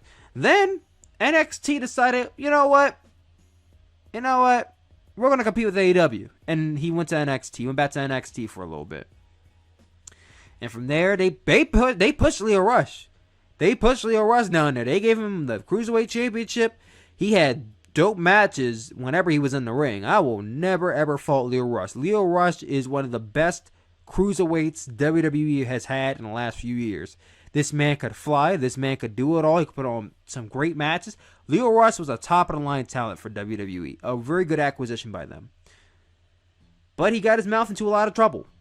I still recall the time that Emma got released, and he tweeted out, looks like she wasn't ready for Asuka, and everybody was shitting on him, even me. I said that was insensitive of him. But he got a second chance at life with that push he got in NXT this year. Then all this comes around, he gets released. I was shocked. I didn't think they were letting go of Lio Rush. I didn't think they were going to fire him, but they did. I think it's really going to be interesting where he goes. He can go anywhere. I think all these places will be clamoring for Lio Rush. He can go to Impact. He can go back to the Indies. He can go anywhere. But I think he's going to either AEW or I can see. Now, I know this is far to left field, and it probably is the less likely chance, but I can see Lio Rush in New Japan Pro Wrestling. Now, it might just be me wanting there to be some more melanin in New Japan, but imagine Lio Rush in Best of the Super Juniors. Imagine Lio Rush against Sho Tanaka, Will Ospreay, Shingo, who I'm sure those two guys' this name will not be in Big OSJ, but Dragon Lee and Bandito and Hiromu Takahashi and Robbie Eagles and Bushi, and he would tear it up with those guys. So as awesome as it would sound for AEW to acquire Lio Rush, I want to see Lio Rush in New Japan. I want to see Lio Rush in New Japan, and I want to see him become a black IWGP champion, because New Japan could use that. Next up, we have Eric Young, a guy who came into NXT with his unit Sanity. It was him, Alexander Wolf, Nikki Cross, and what was the guy's name? He's at Impact right now. Damn it, what's his name? Sawyer Fulton. Then Sawyer Fulton got injured, and they replaced him with Killian Dane, and Sawyer Fulton got released, or he never came back. I don't know what happened to him, but he never came back. Sanity had a good run in NXT for a while. They held the tag team titles, I believe, for a little bit, and that was really the glass ceiling, was the tag team titles. They happened. Sanity was there in NXT, let me just say that. They were there. Had their matches, but nothing big came of it, except for Nikki Cross, who was really the biggest breakout of, you could argue, she was the biggest breakout of Sanity. He goes to the main roster, originally without Nikki Cross. Nikki Cross was stuck in NXT. It was just him, Killian Dane, and Alexander Wolf. And day one on the main roster, I believe they won their match, and that was it. There was never, ever, ever anything for either of those guys to do on the main roster. It was almost like they got called up like EC3 for no reason whatsoever. And I don't want to say it's like EC3, but they called him up to embarrass him, because I'm almost certain they called EC3 up to embarrass him. Eric Young, I felt like they didn't know what to do with him, so they didn't do anything with him. And he was backstage in segments. He was part of the 24/7 crew sometimes, but he was never, ever given a fair shot to do anything. And I'm not going to say and pretend like Eric Young is the greatest wrestler in the world, or he was a underutilized talent. He might have been underutilized, but I don't think Eric Young would ever really amount to being a world champion in WWE, if that makes sense. So, Eric Young, what do they do with him? Where does he go? I don't know. I see him being a backstage producer. I don't see Eric Young really going in the ring as much anymore. I feel like he's going to be a producer for a company. Any company? Probably Impact. I mean, Impact is where Eric Young got his big break. Shark Boy. He was the Impact X Division champion a few times.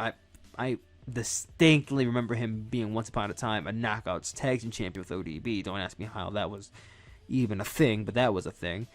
And if I'm correct, one time he was the Impact Heavyweight Champion. They treated Eric Young well in Impact before he left for WWE. So I see him going back there. I think he can. I think he will. Heath Slater. A man who made his debut in the very first season of NXT. I'm talking the game show NXT. And I know a lot of you didn't like it, but damn it, I love the game show NXT. Young me did, at least. I don't know if I watched it now I would like it or enjoy it as much.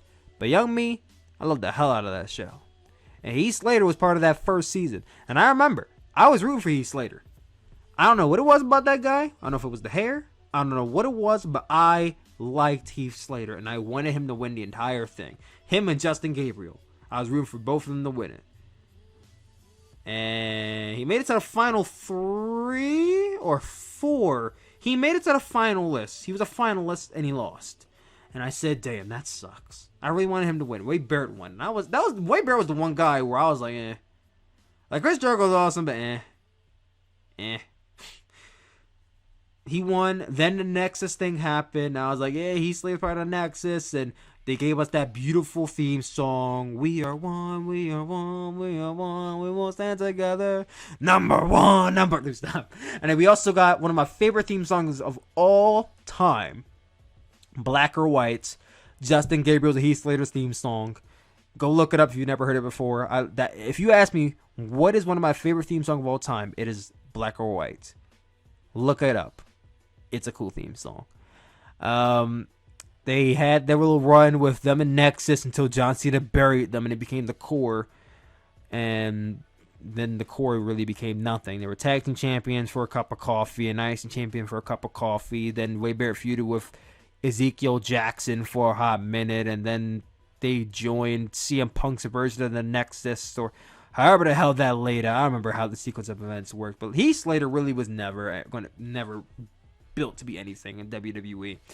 Even well after the Nexus or the Core, he was kind of just a background player. He was there to take L's. He was the leader of 3MB. Everybody remembers that. We're a 3-man band, you know him.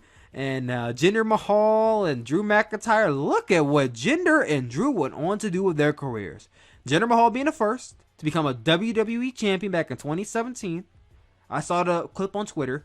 I still remember the very day that happened. I remember being in my room, watching Backlash, and seeing Jinder hit the Colossus, and I said, oh my God, he's about to win. And the referee hit the mat for a third time, and my jaw drops. I could not believe that Jinder Mahal of 3MB became the WWE champion. And he was champion for a good, I think, like 6-7 months. I don't remember the run being good, but he was champion for a while. For losing the title to AJ Styles, because Brock Lesnar did not want to face him at Survivor Series. But Jinder was champion, then he disappeared. Drew came into WWE around the time Jinder won. We came back to WWE around the time Jinder won the title. And it took 3 years, but Drew finally won the big title, won the WWE Championship from Brock Lesnar at WrestleMania 36 this year. Now he's the champ. Heath Slater never got that chance. Now, Heath Slater never juiced up to the degree that Jinder Mahal and Drew McIntyre did. But Heath Slater never really got that chance. I really ever saw Heath Slater as a top guy the way... I mean, I never saw Jinder as a top guy. And I don't think I ever saw Drew as a top guy. I thought Drew would be a top guy one day, but I never saw it happening. Heath, I never saw him as a top guy. And he never got that chance. And I'm actually kind of glad he got released. Because I feel like he wasted 10 years of his career in WWE doing nothing. Now, where does he go? What does he do? I don't know exactly. I don't want to keep saying Impact, but I think he's going to Impact Wrestling. I see he's probably going to Impact, doing something over there, or just working indies for a while, or maybe retiring. I mean, the guy did 10 years of wrestling. You know what? We talk about WWE furloughing talent. He might be one of those guys that WWE brings back. I don't think they're going to bring back everybody. I don't, but I think they'll bring back Keith. If they don't, Impact Wrestling. Then we get Aiden English. A guy who was a part of the team known as the Vaudevillains in NXT with Simon Gotch. I still remember that team in 2014. They were over for a hot minute with Blue Pants as their manager, who's now playing the role of the librarian in AEW, Leva Bates. They were over for a hot minute in NXT before they lost the titles to the Lucha Dragons or whatever the hell their names are. So they did their thing in English and Simon Gotch. Then they went to the main roster. I believe it was the Vaudevillains, and nothing really happened. Nothing really happened with them. I don't remember them doing much of anything. I think the only thing I remember them doing is wrestling for the tag titles. It was them versus, I believe, Big Cass and Enzo Amore on an episode of Raw. And I remember Simon Gotch Irish whipping Enzo Amore underneath the bottom rope, and he just ricocheted off the bottom rope, and they had to call up the X. And I remember that moment. It was a very tragic and sad moment. He lived, he was okay, but it was scary. And that's really all I remember from that tag team in the last few years. Aiden English, he did nothing for about a year or two. Then he ended up being paired off with Rusev, and they became Rusev Day. And the gimmick was red hot. It was over for at least an entire year. And they almost had no choice but to push Rusev because of how insanely popular Rusev Day got. And Rusev got his moment. He became the United States champ. I'll get into Rusev's push in a little bit. But Aiden English got a fair shot. He got a little bit of a fair shot as Rusev's manager. Then they basically just let the Rusev thing die off. The Rusev Day just completely die, and English did nothing for a few months before becoming a commentator for WWE. And that was his career before they released him.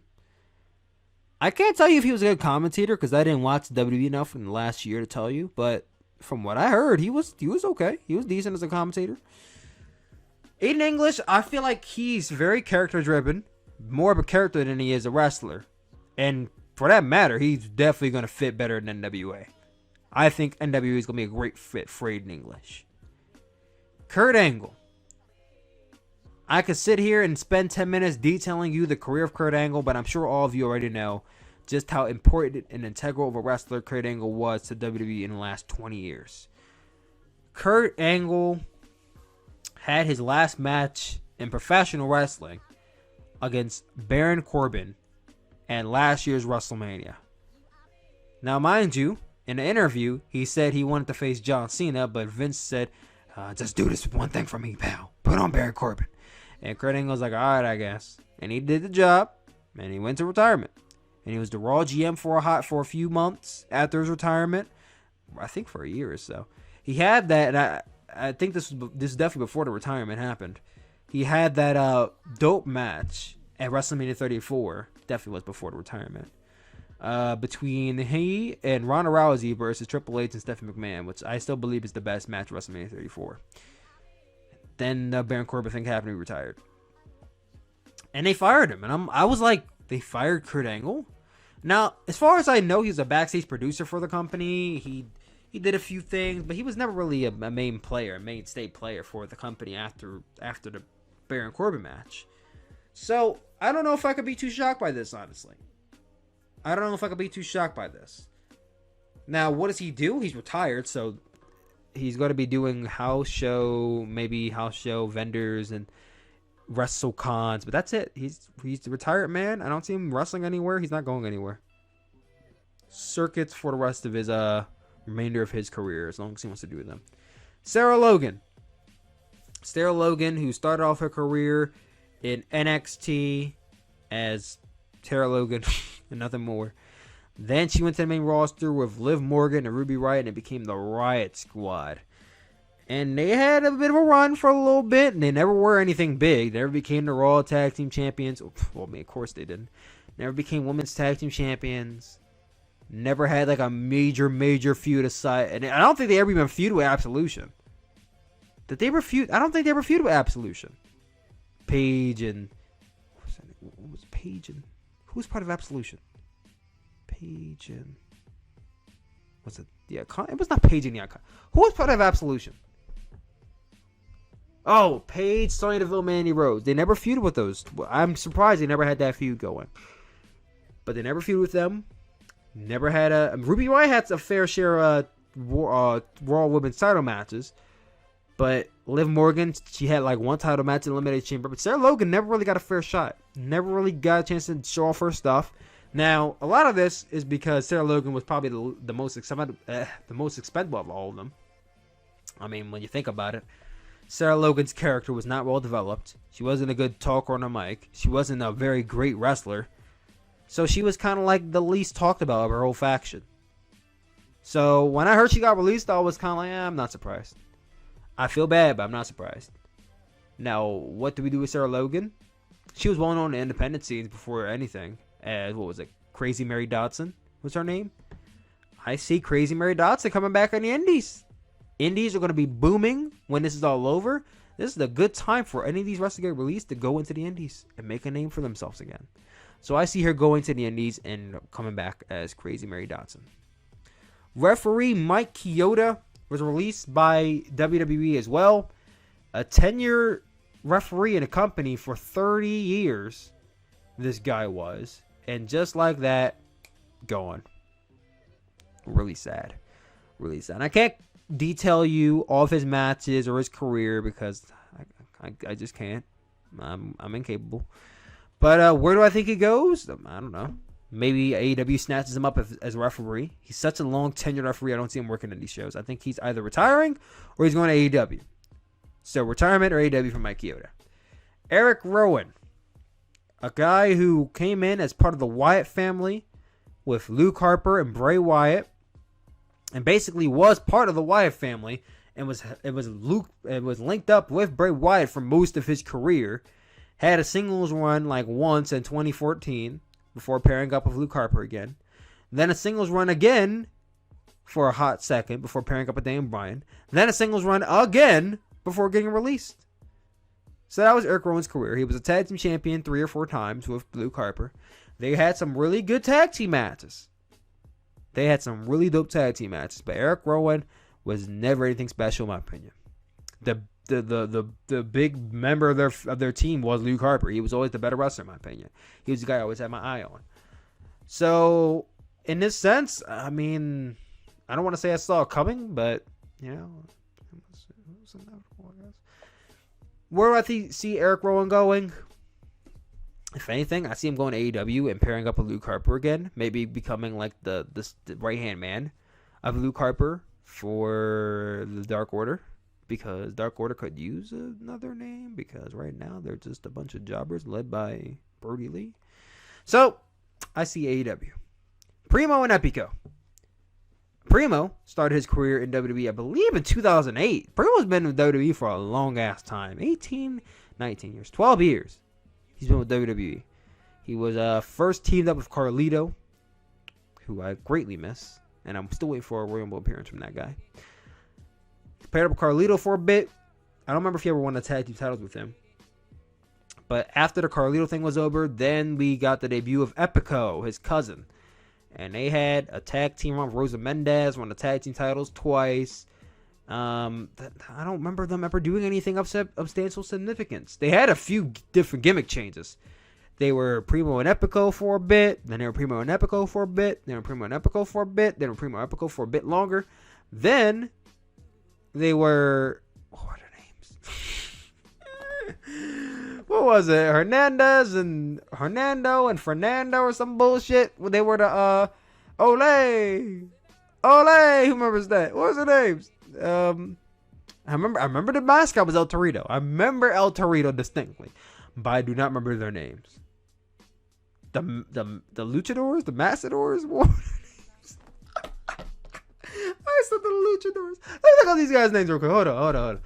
Primo Colon. I know this is a long ass episode, but I hope you guys prepare for it. Primo Colon. Let's look up what was their names because this is slipping my mind. Los Matadores. That's what it is. Los Matadores. That was in 2013. Holy shit. That was in 2013. That was 7 years ago. Now, mind you, 2013 was when they started doing the vignettes. And the vignettes lasted a long ass time. They made their debut in 2014. When they did the Los Matadores gimmick. And I will always remember one of the most underrated matches in WWE history. WLC between Hornswoggle and El Torito. With the small tables and the small ladders and the small chairs and the small commentary table. And I believe it was the mini wrestler commentators. It was a unique, different, and cool match. I'll never forget it. Then they became the shining stars of the SmackDown roster. They became basically tour guides. That's basically was their gimmick. They were tour guides for the SmackDown roster. And that was it. They became tour guides. They did some matches and they lost. And I can't tell you anything else that happened. I feel like after 2018, they had maybe like a handful of matches, and then that was it. They never wrestled again. I don't remember a single match. Let me even go to the Pro Wrestling Database. Let's go. Pro Wrestling Database.com. Oh shit, I typed it incorrectly. Pro Wrestling Database. Let's go in and we'll see the record for Primo Colon and see just how many matches he had. The last 20 matches Primo Colon has had. I'll go in order too. Here we go. Primo Colon. Let's go 25. His last 25 matches consist of May 27th, 2017 against Fandango and Tyler Breeze. May 2017 is the start of the 25 matches. I got May 28th, May 29th, May 30th, June 3rd, June 4th, June 5th, June 6th, June 8th, June 9th. Probably a circuit going on. June 13th, June 18th, June 20th, June 19th, June 20th, June 24th. So for a good 10, 15 of those 25 matches was 2017. Then you get the Heatwave Tour. 2017, 2017, 2017, 2017. Then you get to the last 1, 2, 3, 4, 5, 6, 7 matches. These are his last 7 matches. SmackDown Live, April 3rd, 2018. WrestleMania 34. He was in the Jobber Battle Royal that Matt Hardy won. The Greatest Royal Rumble that Braun Strowman won the green belt. He was in that 50-man Battle Royal. SmackDown against Sin Cara in 2018. A tag team match against Cesaro and Sheamus in 2018. Survivor Series tag team match in 2018. And his last match in WWE was a SmackDown Live episode on January 8th, 2019 against Otis Dozovich and Tucker Knight. So his last 5 matches date all the way back to 2018 and end in 2019. That's how utilized this man was. And there's no wonder why people thought he was released. They didn't do anything with him. They never did anything with him. I'm not going to sit here and pretend like he was some amazing, incredible talent. He may have been, but I wouldn't know because I never saw him on TV. And when I did see him on TV, it was for a cup of coffee, then he was gone again. WWE had him off TV so much, people didn't even know if he was still employed with the company. So when they were released, people were like, oh, I didn't know he was still had a job. So no surprise. No surprise people didn't know he was still employed. But him being released, sad, I guess. Sad. Primo and Epico, what did they do? Their father owns a promotion called the World Wrestling Council. I believe that's where they were wrestling for at least the last year when WWE wasn't doing shit with them. So I'm pretty sure they're going back to their father's wrestling promotion. Maybe they'll work some few indie shows. Maybe they'll do some CMLL or AAA. Who knows? But I don't see them going to any major American promotions. Then we got the Final 5. Mike and Maria Kanellis. They made their debuts in WWE on SmackDown in 2017. I believe it was after WrestleMania. The Power of Love. I still remember their theme song. Is this the greatest love? Man. Let me stop. That was such a good theme song. Everyone was singing that theme song first came out. Don't lie, don't lie, don't lie. You sung it too. You know, basically Mike's gimmick was that he was a simp for Maria. That was his whole gimmick. He was a simp. Or he was whipped. He was whipped. That was his gimmick at first. Then as the gimmick went on, he became a simp. So that was his gimmick. Maria was basically overlord, head bitch of the household. She was sleeping around with other men, Rusev, Bobby Lashley, you name it, trying to rub it in Mike's face. Basically, for a good year, his entire gimmick was just being demoralized by his wife. Now, how they were okay with this, I'll never know, but that was his gimmick for basically a whole year. And then they got released. They didn't do anything with him. He was 24/7 crew for a little bit, but they never did anything with him. No Cruiserweight Classic, no Cruiserweight Tournament, no NXT run, nothing. That was it. That's all they did. I want to say, you know, I feel bad, but I can't tell you. I can't tell you if I didn't care. Because they didn't give me a reason to care about Mike and Maria Kanellis. I care about Maria because I grew up on Maria. But Mike, I didn't care about him. They showed me through actions of their relationship that Mike Kanellis was nothing to bother with. So I never really cared. I'm sad he got released. Where did I see him going? He was pretty much made, and bred in Ring of Honor, so I could see them both going back to Ring of Honor for a hot minute. Maybe working some indie shows. Probably Ring of Honor. Zack Ryder. Zack Ryder is probably one of the other greatest crimes of this company. A guy who's been with them since really the same time as Curt Hawkins. But here's a guy who, after being Edgehead, he had his show on YouTube, The True Long Island Story. I still remember it.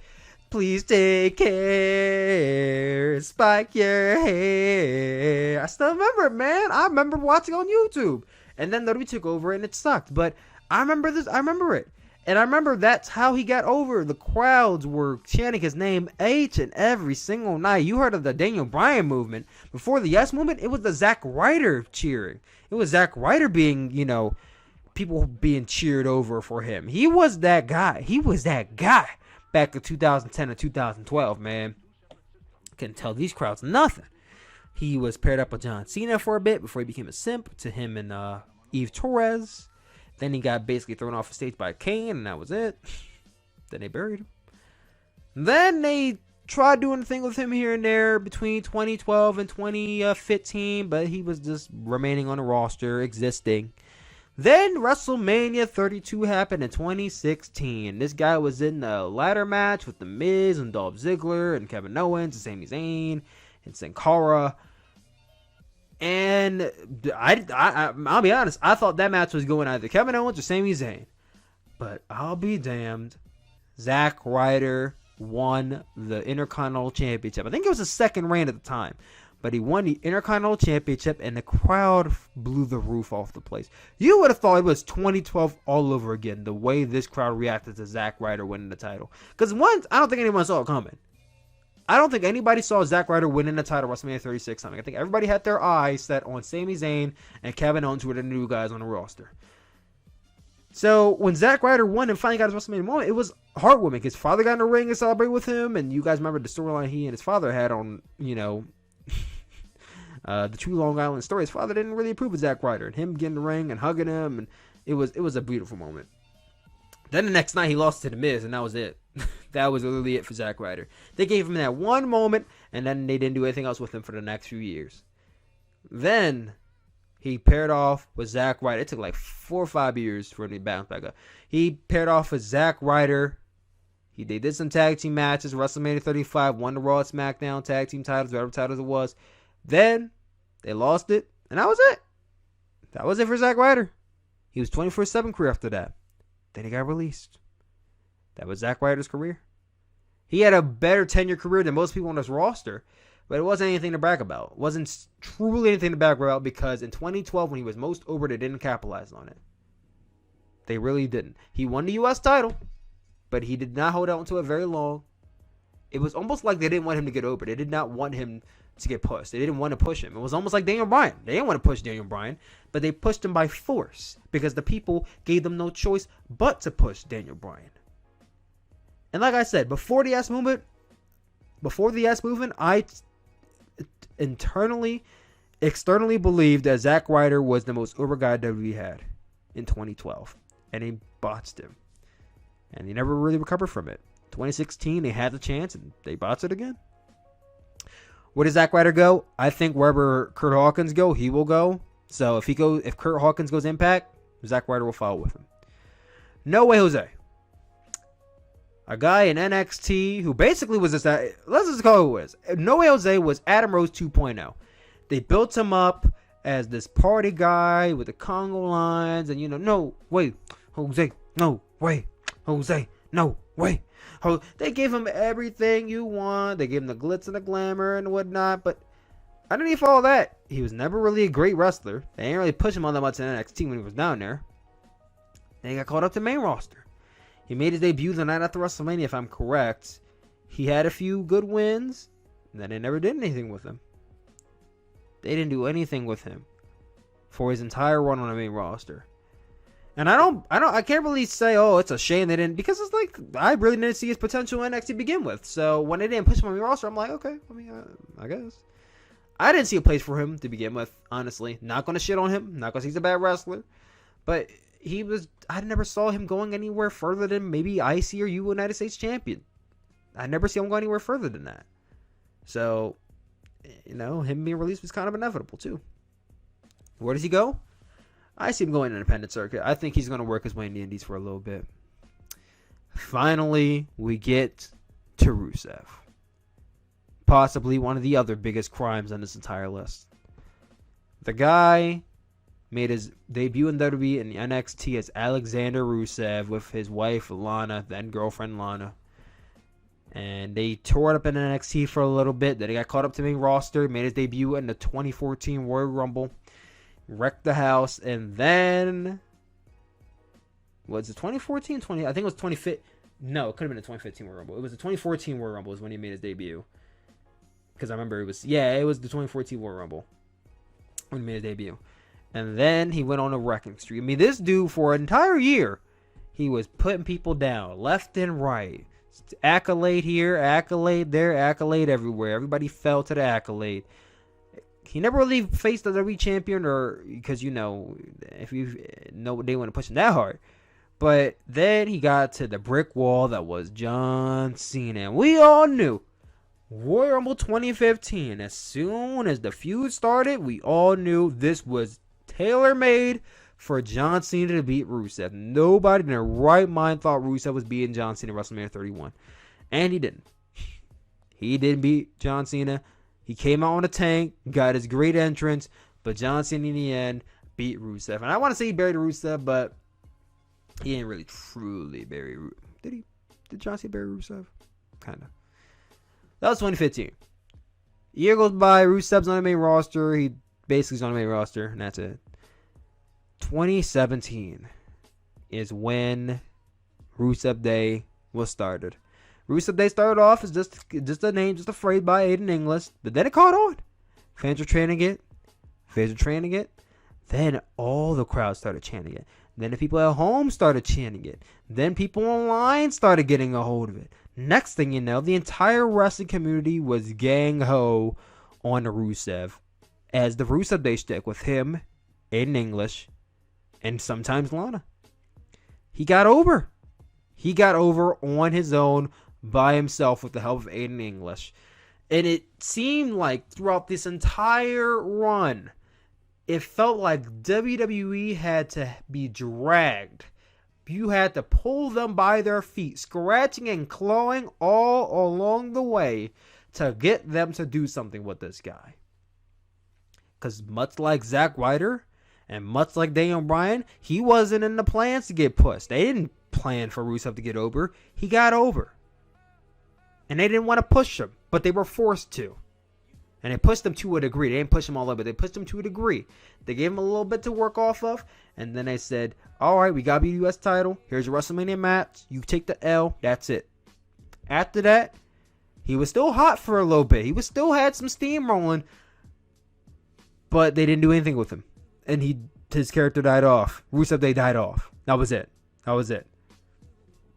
Then he got to storyline with him and Lana and Bobby Lashley, and Rusev being a simp basically for Lana and Bobby Lashley, or being a cuck, one of the two. Either way you spin it. I could go in detail about the time he feuded with Dolph Ziggler and Summer Rae, but I ain't gonna go into that one. But he feuded with Bobby Lashley. They still had the lesbian storyline with Lana and Liv Morgan being thrown into it, and that was Rusev's run in WWE. He was a 2 or 3 time U.S. champion and maybe a tag team champion one time, but that was it. No WWE championship, no Universal championship. I don't remember he even getting a title shot for either title. But he never, ever truly reached his full potential because this company never wanted to invest in him. And it's sad because this guy could have really, truly been something if they got behind him when they did in 2017. And I still firmly believe that if they truly wanted to, they could have made him WWE champion in the summer of 2017. but they didn't. And it allowed him to slip back into irrelevancy. And I can't even say that because the fans liked Rusev so much, he never truly was buried because the fans still cheered him each and every single week. He's entertaining. He's a good wrestler. He's funny. I think Rusev has a great future anywhere he goes. But there's two places I'm interested in Rusev go. The first is New Japan. Why? I don't know. I get the sense Rusev could probably hit really hard, and I don't know. I feel like Rusev could smack really hard in New Japan. Imagine Rusev versus Shingo, Rusev versus Goto, or Rusev versus. I see him being a never guy in New Japan, and I know that's giving Rusev a glass ceiling, but he has to work his way up to the IWGP Heavyweight Championship picture. So never guy for Rusev in New Japan, or as I said with Aiden English, I believe they both go to NWA. This is a company built mostly off of really just promos and characters and storylines. And I think him and Aiden English had a lot of that going for them in 2017 when they were getting over. So I think he and Aiden English would have a great gut in NWA.